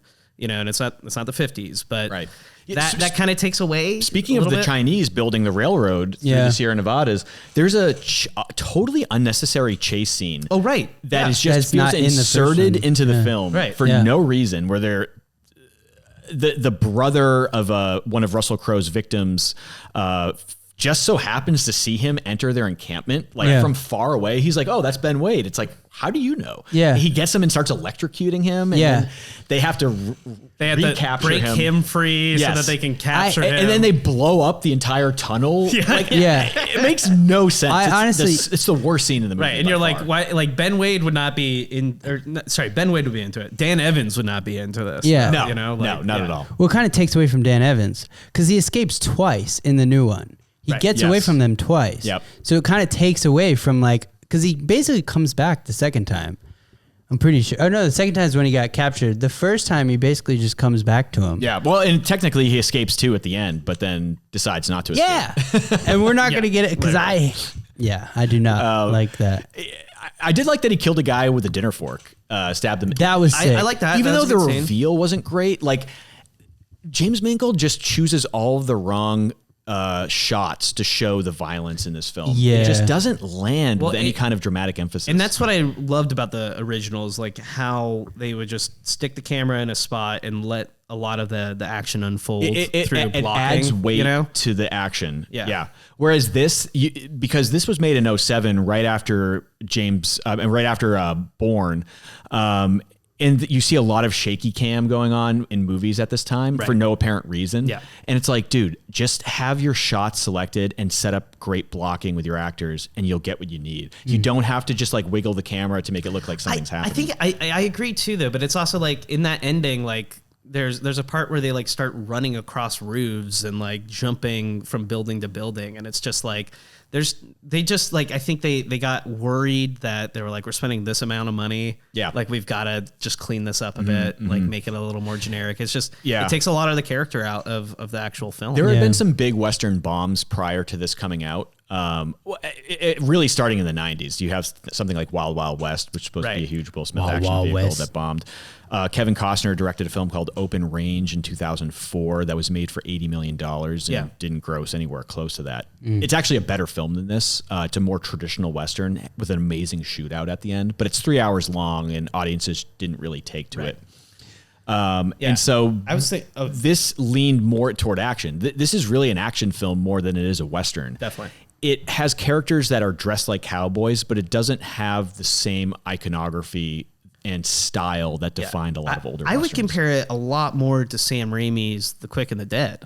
Yes, which Russell Crowe also stars in. Right, because like just a lot more fun and light with the action and the comedy. I mean, sure, there's like a sheriff versus an outlaw. Oh, yeah. But like it's also not really about that too much, and the plot resolves itself pretty easily. It just feels like a light version of a Western, right? Yes. The type of like movies we make nowadays where it's like it's a Western but you're just gesturing to it, you know, you're just like a Marvel movie where you're like, oh, this one's it's like a spy thriller, but it's not really like that can work. Richard Donner made a film in 93 with Mel Gibson and Jodie Foster called Maverick. It's a Western comedy where Mel Gibson plays a card sharp and he's working his way up to a poker tournament. It's one of the most entertaining films ever made. Really? It's absolutely hilarious. It's Gibson in his prime when he was just a force to be reckoned with as a movie star. I laughed my ass off from beginning to end. It's like a PG film. It's an all ages film. That's and insane. it's one of the most fun films ever. I really wish we could have more films Is it like like it. slapsticky? Yeah, kinda, it's or- based on Maverick, the old Western TV show from the 60s. Okay. And that star actually appears in the film as well, playing Mel Gibson's father. He's actually a big star in his own right, and I can't recall his name at the moment. But yeah, I believe that's on my list of best westerns ever made is Maverick. One of my favorite Richard Donner films, up there with The Omen, is I think in Lethal Weapon is one of the best things he ever made.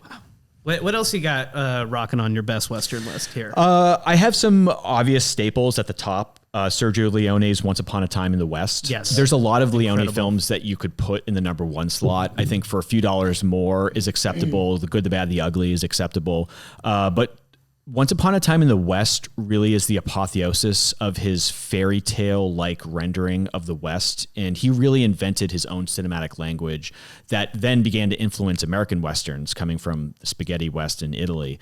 But Once Upon a Time in the West is the most epic rendering of a simple story I've ever seen. It's incredible. It takes a story that could have been told in 70 minutes and stretches it to 3 hours and really lingers in those moments. But it just has a beauty that is so unique. Well, I think that you have your own special effect in Ennio Morricone's incredible score, but then also he wrote all that music before they filmed. Which is amazing. Film. Yeah. So then they were able so the to film has build to fit it the into music. which just I feel like it really let it transcend. Yep.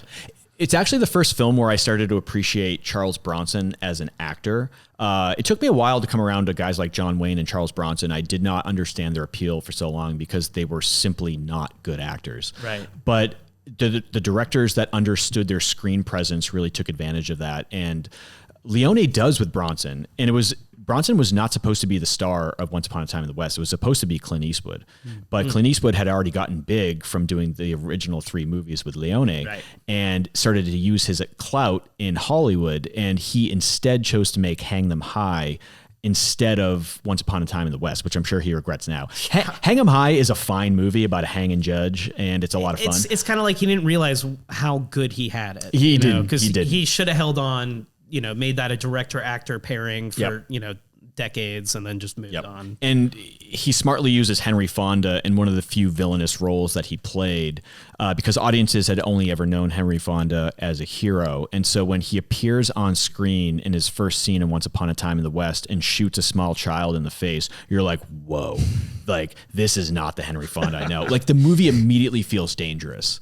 And he only shoots the small child because one of his posse members accidentally said his real name. And one of his rules is if anyone hears my name, they're dead, even if it's a 10-year-old. But the film is not a grim, violent movie. It really doesn't get into the ugliness of the West in a way that I would think like James Mangold does in 3:10 to Yuma, where it feels violent for no reason. The film didn't need to be as violent as it was. No. Once Upon a Time in the West, it's reckoning with the changes that are happening in the West, the encroach of technology. The villain isn't Henry Fonda, but the man he's working for, who's a railroad baron, who is establishing a new sort of order in the West that's going to trump the traditional good versus evil sheriff ruling over his own domicile. And he kind of lives by his own set of rules, which he's like this, and he sits in his railroad car the whole movie, almost like a king would on his throne. But the film just has this epic quality. I mean, you don't realize how many films were influenced by this one movie. Right. So for me, that's my favorite Western of all time. Some other notable Westerns I'll talk about are John Ford's The Man Who Shot Liberty Valance, which is just a beautiful film. I don't know if you guys have seen it. You've told me about it. I really it could be my number one on other days. It's John Wayne and Jimmy Stewart. Jimmy Stewart, my favorite actor of all time. As he's getting older, and he's playing a man named Ransom who wants to be a lawyer in the Old West, and he's trying to do everything by the book, and he's having a tough time in life. So he's literally a waiter at a restaurant in the Old West, and John Wayne is kind of like the figure that he wants to be. And there's a man named Liberty Valance that's terrorizing the town, and Jimmy Stewart realizes is that he's the man that has to step up to kill Liberty Valance, but he doesn't know if he has the mettle to do it. And John Wayne, in his own way, kind of shows him how to do it and how to become the man that can take down this villain. But the film is more complicated than that. It's really interesting the way that it plays with both Jimmy Stewart's stardom and John Wayne's stardom. I don't want to say any more than that because the power of the film actually rests on a twist that you learn later on. I think I've heard of the twist from someone else, but also I for the didn't see it viewer, coming. for the listeners, same deal. I didn't know it was coming, so it had a profound impact. That's the way to go. I mean, if you can if you're interested in a film, go into it with knowing the least you can. Yeah. Because you can always become the master on it in the future, that first experience. Actually, Jimmy Stewart was in a lot of Westerns following World War II. He actually left Hollywood to go fight in the war in the Air Force and came back. And it's pretty amazing. So I've seen films that he was in before the war, like Mr. Smith Goes to Washington and Destry Rides Again. Destry Rides Again is a Western. It's a comic Western that Criterion put out 3 years ago. Really worth looking into. It's my number 11 of all time. But when he comes back from the war, there is something that is haunted on Jimmy Stewart's face. He is not the same man that he was before. You can tell that he's seen things, that he's grown. He has more lines on his face. He looks more weary. And he came back and he partnered with Anthony Mann on 5 Westerns that are amongst the best Westerns ever made. And they're some of the best performances of Jimmy Stewart's career. They started with Winchester 73, which is an amazing film. They moved into Bend of the River, to Naked Spur, to The Far Country, which is an Alaska set Western, which is really cool. And they culminated in the best film that they ever made together, in the darkest film of Jimmy Stewart's career, called The Man from Laramie. The Man from Laramie plays out as this Shakespearean tragedy about a conspiracy. Somebody is selling repeating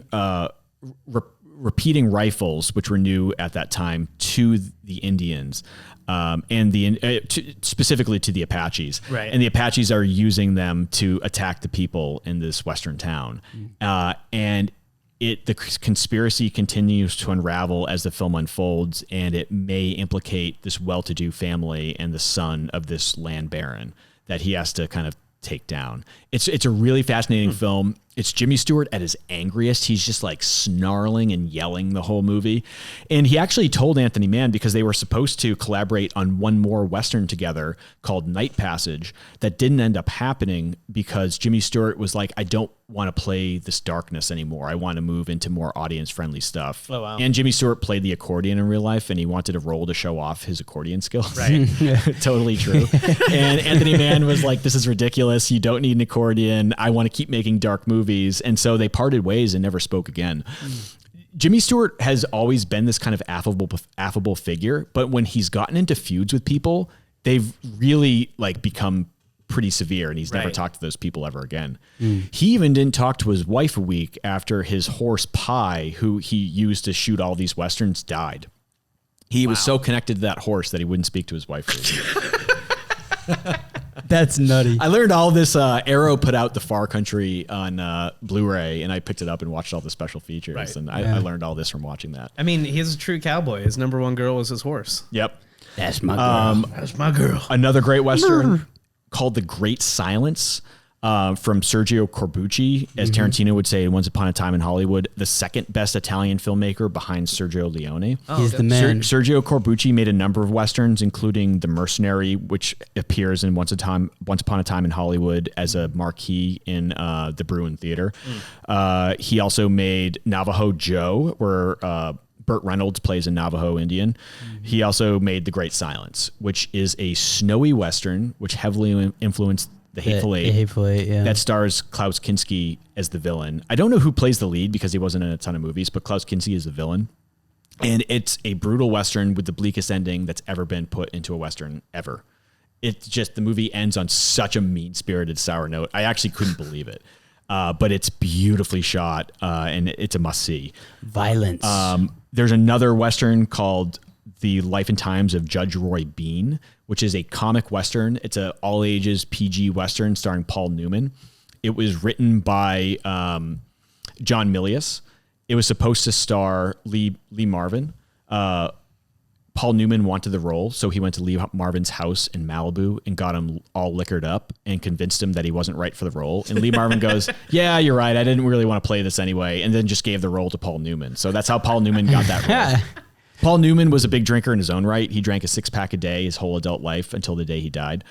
But it's a really funny movie about a hanging judge in a frontier town, and he just ends up killing people willy-nilly. But it's almost like just this Daffy Duck look at this guy in the Old West. It's like a live action cartoon that was written in the 70s. It's a really fascinating film in its execution. I think it's well worth looking into. The last one I'll mention on here is called The White Buffalo. The White Buffalo stars Charles Bronson. It's about this giant mythic white buffalo that is terrorizing this town in the Old West. And the Native Americans have not been able to control it. It's wreaking havoc on both people, on cowboys and the Native Americans in that time. And Charles Bronson has to be the guy to come out and take out this white buffalo. It was directed by J. Lee Thompson, who directed a number of Charles Bronson films, including the epic film 10 to Midnight, which is one of the best slasher films ever made. Also a canon film. But there's all practical effects for this buffalo. They had a giant white animatronic buffalo. So it's kind of like a monster movie set in the Old West, and it's just awesome. That's sick. Yeah. It's like killing people. It's killing people. Yeah. And then whenever it like comes stampeding into a scene, like all the rocks start to fall from the mountains and everything. And it's like, it has a real scope to it. Like these genre movies back then were given a lot more resources than movies are today. Yeah, for sure. And it just looks beautiful. The thing with J. Lee Thompson is that he was a sleazy director, but his films look good. People will know him from his classier pictures like Cape Fear, and he directed a war film, Guns on the something. But then most of the latter half of his career was Charles Bronson collaborations. Bronson basically didn't want to work with anybody else. So he directed some of the later Death Wish movies. He directed 10 to Midnight, which is one of my favorites. He directed Murphy's Law, all these sleazy Bronson vehicles, but they're so fun. He directed actually a really interesting slasher that is basically like 6 short stories culminating in the deaths of 6 people called Happy Birthday to Me. Indicator put it out. It's very well worth looking into. Okay. Slashers are something I'm very passionate about. We can get into it another time. Well, you gotta, I've seen hundreds of them. Slasher. There's always some, like you can always think of another way to kill someone. Yeah. Yeah. It's all it comes down to, really. I wanted to talk about James Mangold for a little bit. Yeah, he's had a really fascinating career. Yeah. Do you have his career pulled up in order? Let me do it right here. I just want to make sure that Copland is in fact his first film. I believe it is because he did there's Heavy before that. Actually. Oh, you're right. Okay. Yeah. Okay. So James Mangold's kind of interesting where he was a film school guy. He was very talented in film school. He got a deal fresh out of school at 21 in Hollywood. And he came out here and completely squandered it. He completely spent all of his money and partied and didn't do anything. And That's what you do when you're 21. He had to go back home with his tail between his legs and basically become a hermit, write a bunch of stuff, and then come back to Hollywood. Wow. And he actually did it. He actually was able to make that transition back after burning bridges originally. Which almost never happens. Exactly. Almost never happens. So it's amazing that he got to a position to make movies. Yeah, also to not have the work ethic and then to be like, okay, I got to have it now. Totally. And come back. Totally. Yeah. Yeah. I've heard that story from a few people. I have a screenwriter friend who sold a movie when he was very young for like $150,000, which seemed like an astronomical sum, but then he pissed it all away over the course of 2 years following. And then it was like another 10 years before he sold another script. Insane. So you have to be careful with that early success. You have to cultivate it and make sure you're making the right decisions. That's why they talk about like your sophomore, the sophomore slump, or just hitting that second project because it's much more important than the first. Yeah. James Wan talks about that in the wake of Saw. Him and Lee Winnell achieved so much success after Saw that he basically almost buried his career with the 2 films that followed, which were Dead Silence and Death Sentence, which are 2 movies nobody knows anything about. Dead Silence is a puppet horror movie. I saw it opening weekend. I was the only person interested in seeing that movie. Yeah. Death Sentence, I skipped. You're like, it was a slasher or something, man. Yeah. And then James Wan had to come back and make Insidious for $900,000 and basically prove himself all over again. And then that film made $100 million on a $900,000 budget. Wow. So, and that basically gave him the juice he needed to start his career anew. And like, so Mangold is coming off of Walk the Line, which feels like I mean, it was a huge hit, Oscar player, obviously. Yeah. I'm wondering if that's like, if 310 to Yuma was him just trying to like rank up a little bit, you know? Because I would say 310 is probably a movie he wanted to make. Mangold has always had an interest in Westerns, and Westerns have never been fashionable for as long as I've been in town, for as long as I've been watching movies. So I feel like that was one for him because Walk the Line was so successful. Walk the Line, a one for him that he could still get made and funded. Yes, because it is IP, because it is a remake. Yeah. If it was an original Western, they probably wouldn't have greenlit it. Yeah. I think I agree with you. That makes sense. He is a very good journeyman director. I would say Copland is the only film that feels like the work of an auteur. It's a truly great film. Yeah. Well, Sylvester Stallone gained something like 45 pounds for the role, and makes himself into a huge loser. I think it's the lowest I've ever seen Stallone appear on screen, where he's just being overshadowed by guys like Harvey Keitel and Ray Liotta and Robert De Niro, and he allows himself to be at the corner of the screen and not at the focal point. It's a performance of an actor who knows how to be humble in the presence of other great actors, and it helps that he's the lesser actor amongst great actors as well. Yeah. Stallone really is more of a movie star persona than he is a thespian, and he's in a room full of thespians. So that actually works to the advantage of the story and his character on screen, but it culminates in this awesome shootout of an ending that's beautifully filmed and filmed in such a way with the soundscape the way it is. I won't reveal why, but Mangold smartly uses sound at the end to underscore the dramatic impact of every gunfire. That's great. Yeah, I mean, that's the thing is like, I think he's a good filmmaker, like from the technical aspects of everything. I thought Ford v Ferrari is probably his best of like his new releases. Yeah. It's very much like a dad film, you know, just like it's an easy watch. Like I put it on with my whole family and they all loved it, you know. And like actually like the car chase if you will, the race sequences, like he does some good blocking and action in it. But I also saw Indiana Jones and the Dial of Destiny this year, and I thought it was really muddled in a lot of the action because they had to hide Harrison Ford for so much of the film and kind of shoot around him that like it coming to see this 310 to Yuma, I felt like I was also seeing where, the action can get away from Mangold a little bit. It does. He has a very hard time orienting the viewer in the midst of the action. It feels very choppy.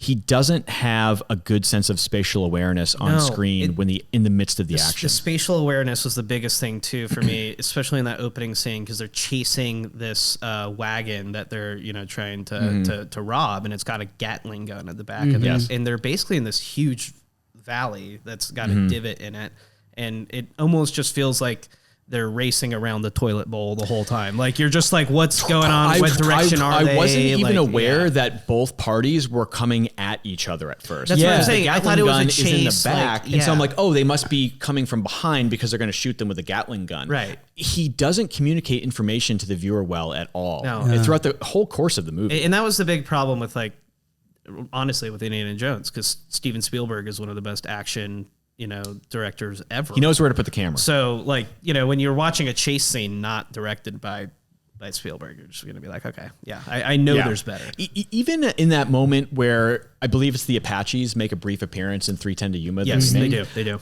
And he shoots them so close that you don't even get a good bearing on what they look like. It's like the camera is right up on them. I'm like, why aren't you showing them from a distance? Like they would be attacking from a distance. It just makes no sense. Yeah. Although that part was kind of sloppy. Logan, he was in the pocket for with most of the action in that film because he was shooting a lot more of a lot more of that Jason Bourne shaky cam close to Logan stuff. But it was just because like it just felt raw because you're watching it all from one character's perspective a little more.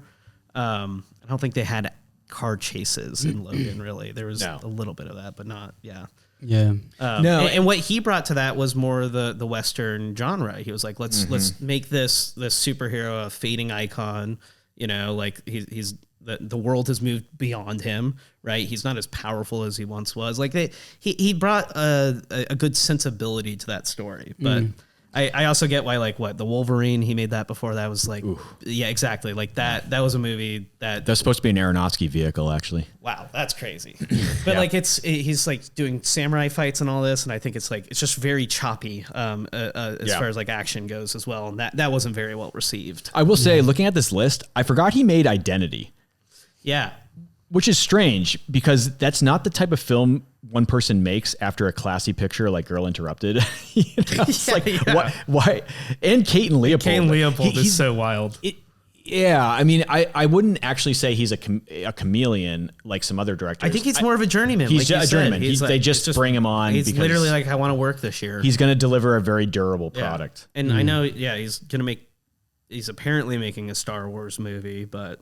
Yeah, who cares? Exactly. Who cares? Literally at this point, man, they've insane. Driven Star Wars into the ground. I've never been a fan. I grew up in a film watching household. My dad has been a film fanatic his whole life, but he hates fantasy, and so he never showed us Star Wars ever. Ever. And I had a professor in college say, you know what?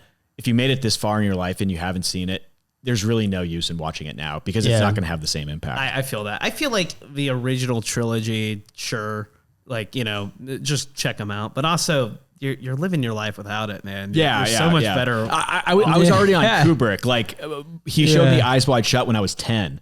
Right. Because he's like, you gotta see this movie. You know, it's about how the elite run the world. It's like you can watch THX 1138 and be like, cool, George Lucas can do this sick world building. Like you could get aspects of that from other things. Yeah. Which.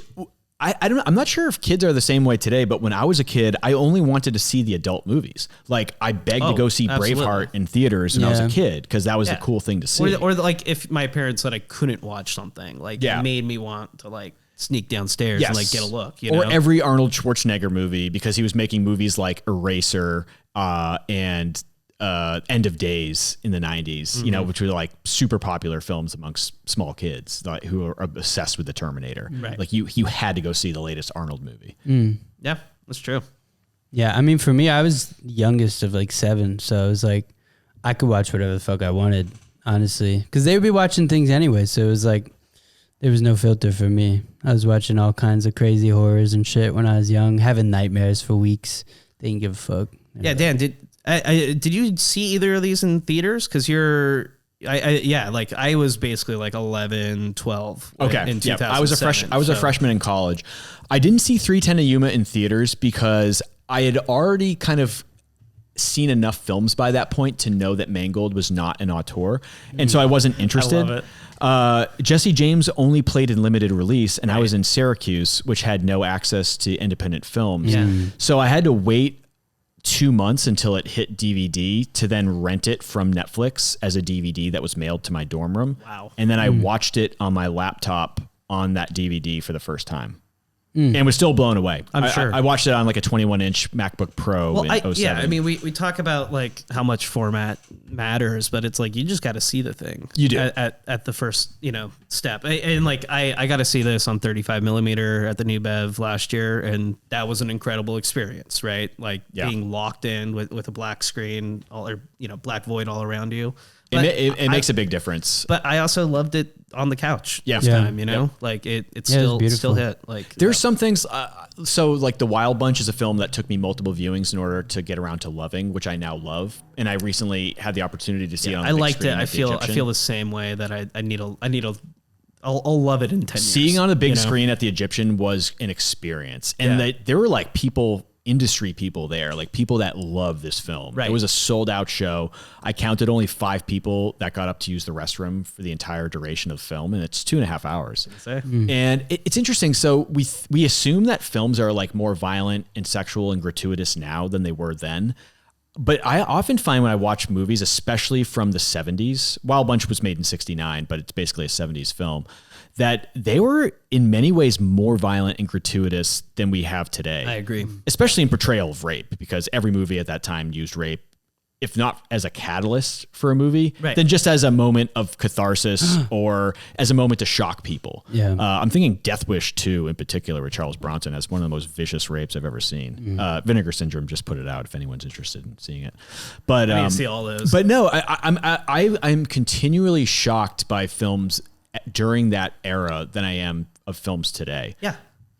I same way. I mean, it's always like, it always happens like in such a blasé moment too, where it's like they just throw this like, you'll see something where like they're talking about trans characters in a certain way, and you're like, oh yeah, the culture was a whole different place there, right? Like you just wouldn't say anything in the same way now. No. Somebody like Sam Peckinpah would not be working at all in Hollywood today. The closest person that I would compare to him, because he's so much informed by Sam Peckinpah and Don Siegel, is S. Craig Zahler, who has a Western on my list as well called Bone Tomahawk. It's a Western that was made for $1.8 million. It grossed over 20, mostly on VOD, stars Kurt Russell, is just an incredible film, especially in the character work and the dialogue. I would say second to Jesse James, it has probably the most authentic Western dialogue I've seen in a film, where S. Craig Zahler is an avowed fan of old Western pulps from guys like Harry Whittington and has read them all, and just has this encyclopedic knowledge of how people spoke during that time period. And you really see that conveyed through the characters on screen. But he's also a person that portrays violence in mostly medium and long shots, so he captures everything. And the violence lands with a greater brutality when it's not all chopped up and edited. When you actually see things unfolding between two people, you really feel the impact of bone on bone. He made a film after that, a prison brawler called Brawl in Cell Block 99, and then a crooked cop movie with Mel Gibson and Vince Vaughn called Dragged Across Concrete. All three I would highly recommend. I'm a huge fan of. He's like the premier genre mashup artist of our time. Nice. And understands movie violence in a way that most modern directors do not. Yeah, I mean, exactly. It's got to feel visceral, I feel like especially modern audiences are just used to so much. Yes, and they don't see violence anymore with practical effects or with squibs and fake blood. Right. They're cartoonish. John Wick paved the way for CGI blood, which nothing makes my blood boil more than seeing CGI blood on screen. It really pisses me off. I've already told people I'm at the point where if I see CGI in a movie trailer, I just won't go see the film. But if I know it has CGI blood, I'll just avoid it as well. I believe you need to see fake blood splashing around the set on top of the performers. Yeah. It makes a difference. Like by the end of the 310 to Yuma remake alone, like when the actor recoils after getting hit with blood. Oh yeah. If you're doing it with CGI, there's a moment hard in to Lynn Ramsey's sex trafficking thriller You Were Never Really Here with Joaquin Phoenix, where he gets splashed right on the face with really dark blood after a guy's been shot in the head in front of him. Right. And man, do you feel that. You see it on his lips, you see it in his eye. You can't achieve that effect with fake blood. You need to have the performer being splashed. Yeah. And you see that in Christian Bale's face at the end of the 310 to Yuma remake, during the shootout that transpires in front of the train that he's trying to put Russell Crowe on. You can see all the cuts and nicks and everything. And you really can feel the journey that the character has been on, bringing him to this moment. The fool's journey. And and then that's immediately robbed from him because he's killed in unceremonious fashion as he's getting Russell Crowe onto the train car. It reminds me of the Cold Mountain adaptation that Anthony Minghella made in 2003. Now, Cold Mountain was a huge runaway success. It was a World War II fiction that was written in the late 90s. Everyone's mom had a copy of Cold Mountain on their coffee table. It was like the Oprah Winfrey Book Club book. And Jude Law, his character in the book, is reconnected with Nicole Kidman's character after being away in the war for so long. and it's a happy ending. In the Cold Mountain remake, he comes back, they have sex, they reconnect, and then he's killed immediately the next day.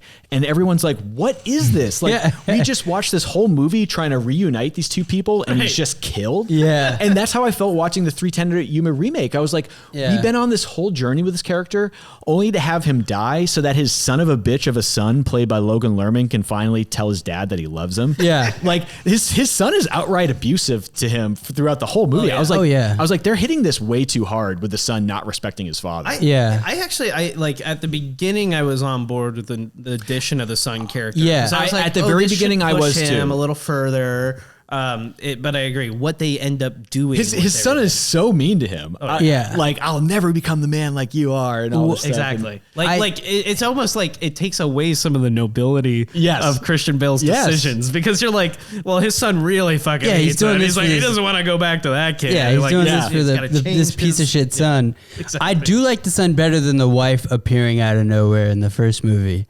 That's what I was thinking. It's like he works better as an emotional pull. It works better. But then what they. But I wish the son would have watched them ride off together. I wish they would have did that same scene as the first movie in the ending, with the son watching them go to Yuma. That would have been. That's what I thought. Amazing. That's what I thought it'd be. Because that is.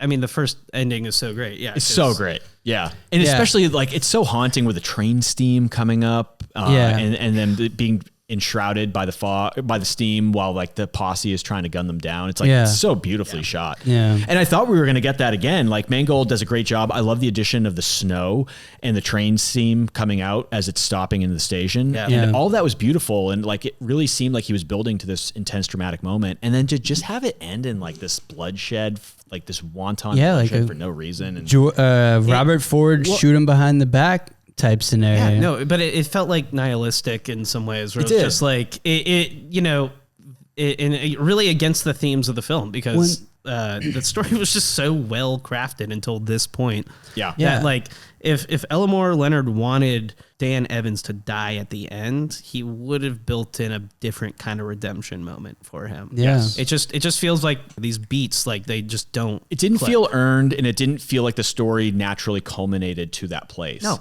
It felt like they wanted to put their own stamp on it and have a different ending, but they didn't know why they were choosing that ending. Right. And also, like, they knew, like, the math of it was wrong. They're like, okay, Ben Wade has to be on the train going to Yuma at the end, right? Yeah. Like, they were like, we know we have to hit that point. But, like, him climbing onto the train Getting and putting himself himself on, not even the sun, defeats the entire purpose of being walked to the train in the first place. Like, if we, like, he knows he can escape Yuma, whatever, that's its own thing, you know. Like, it's about this one act of actually seeing through the arrest and getting him to the car, right? Because it's like no one could get him to this moment.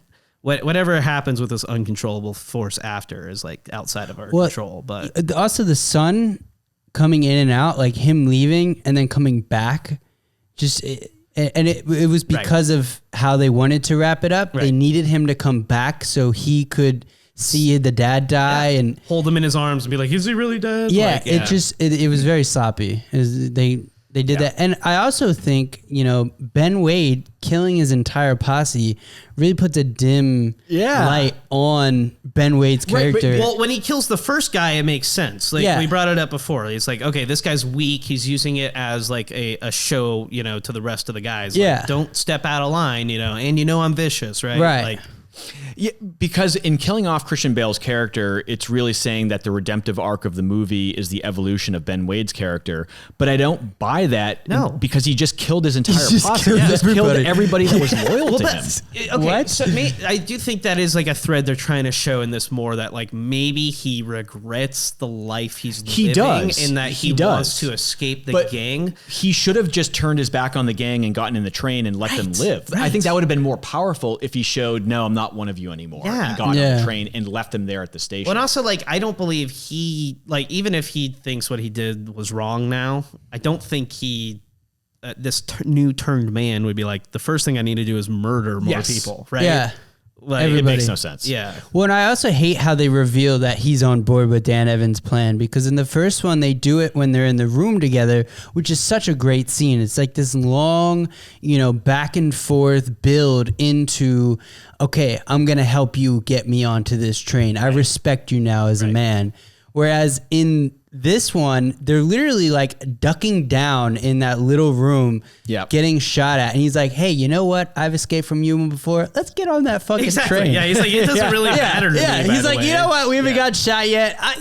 I'll help you get on that fucking train. Yeah, but then it gets to an absurd level because, Dan Evans has this bad leg. So, he literally cannot walk this guy to the train. You know?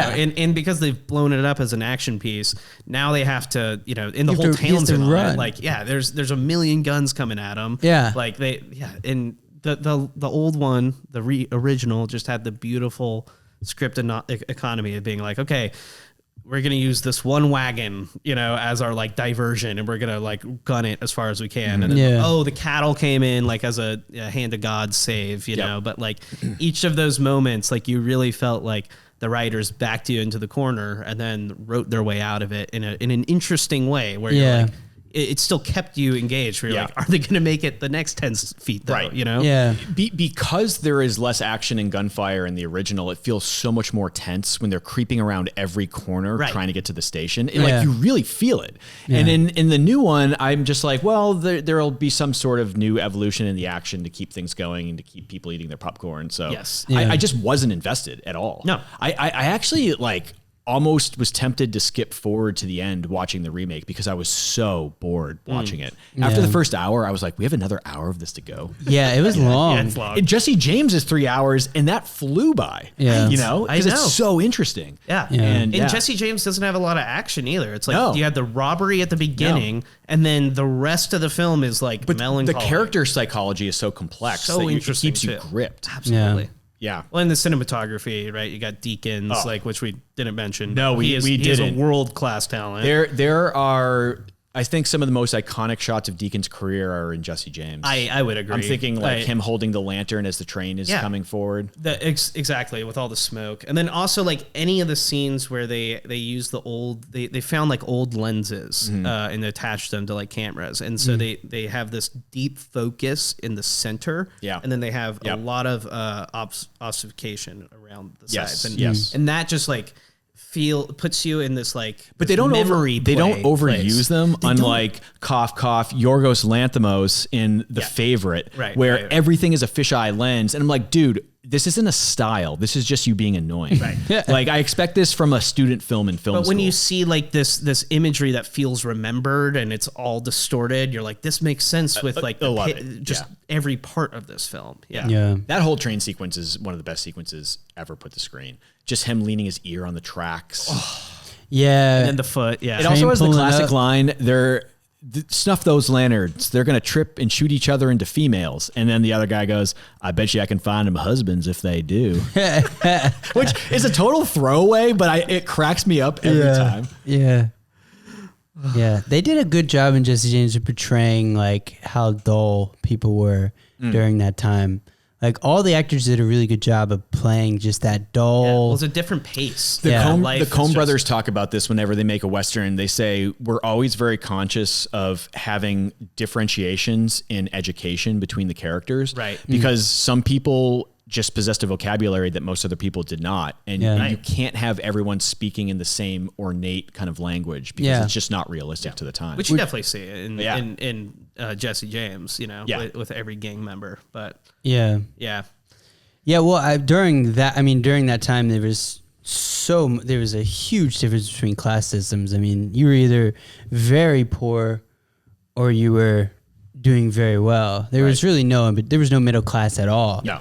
There's no baseline of education. And it has to do with education too. The people who were doing very well were obviously educated, whereas most of the country were, ranchers. Yeah, and they were working from the point that they were kids. Right? It's just a whole different game. With and that's that's what highlights Dick Little's character is he's a little more educated than everybody else.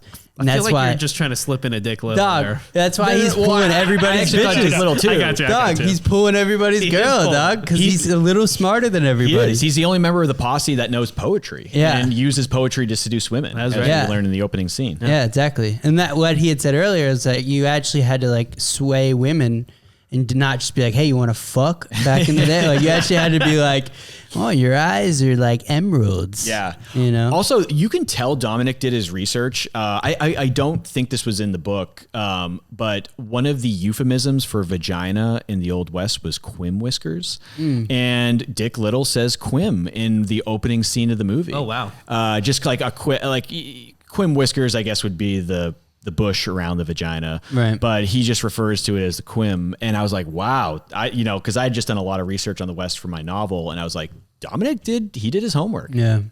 Beating Yeah. around the quim. Mossy Cave is another good one. Yeah. There's a lot. Oh man. Yeah. Yeah, they had to be more creative because they couldn't just say it back then. No, you couldn't. No, you had to have some class. You must be class. Well, I think. Oh, speaking of which, Mangold in his 07 remake also uses a ton of profane language that did not feel real to the time at all. Yeah. And it I didn't really think about pissed me that. off. Yeah. I was like, people did not run around the West saying fuck all the time. Right. Like you see in Deadwood. And, Yeah. and even the creator of Deadwood admits that. He goes, I know it wasn't authentic to the time. I just liked the word fuck, so I put it in. But in 310 to Yuma, it crops up a few different times, totally unnecessarily. And I was Yeah. like, dude, why did you have to do this? Like, you couldn't think of anything more interesting to write in this moment? Right. You got a team of professional Hollywood I writers. was going to here. say, that's the thing is like, just when you're dealing with like a classic script, you can't just only add some profanities to it, right? Yes. Like you have to, every element you add has to be like a quantified, decision. In each of my pieces, be it book or script, with the exception of one, my third book is filled with profane language, but it's set in the world of big rig truckers. I really try not to ever put profane language into the into the mouths of my characters, because I think it's so overused and its impact has been so dulled. And the example I always use is Minority Report, which is a PG-13 film. The most intense scene of that film is when Tom Cruise has captured who he thinks is his child's kidnapper. And he has him on the bed with the pictures of all these other kidnapped children, and he's interrogating him. And he's just thrashing this guy around. And he goes, tell me where he is, you sick fuck.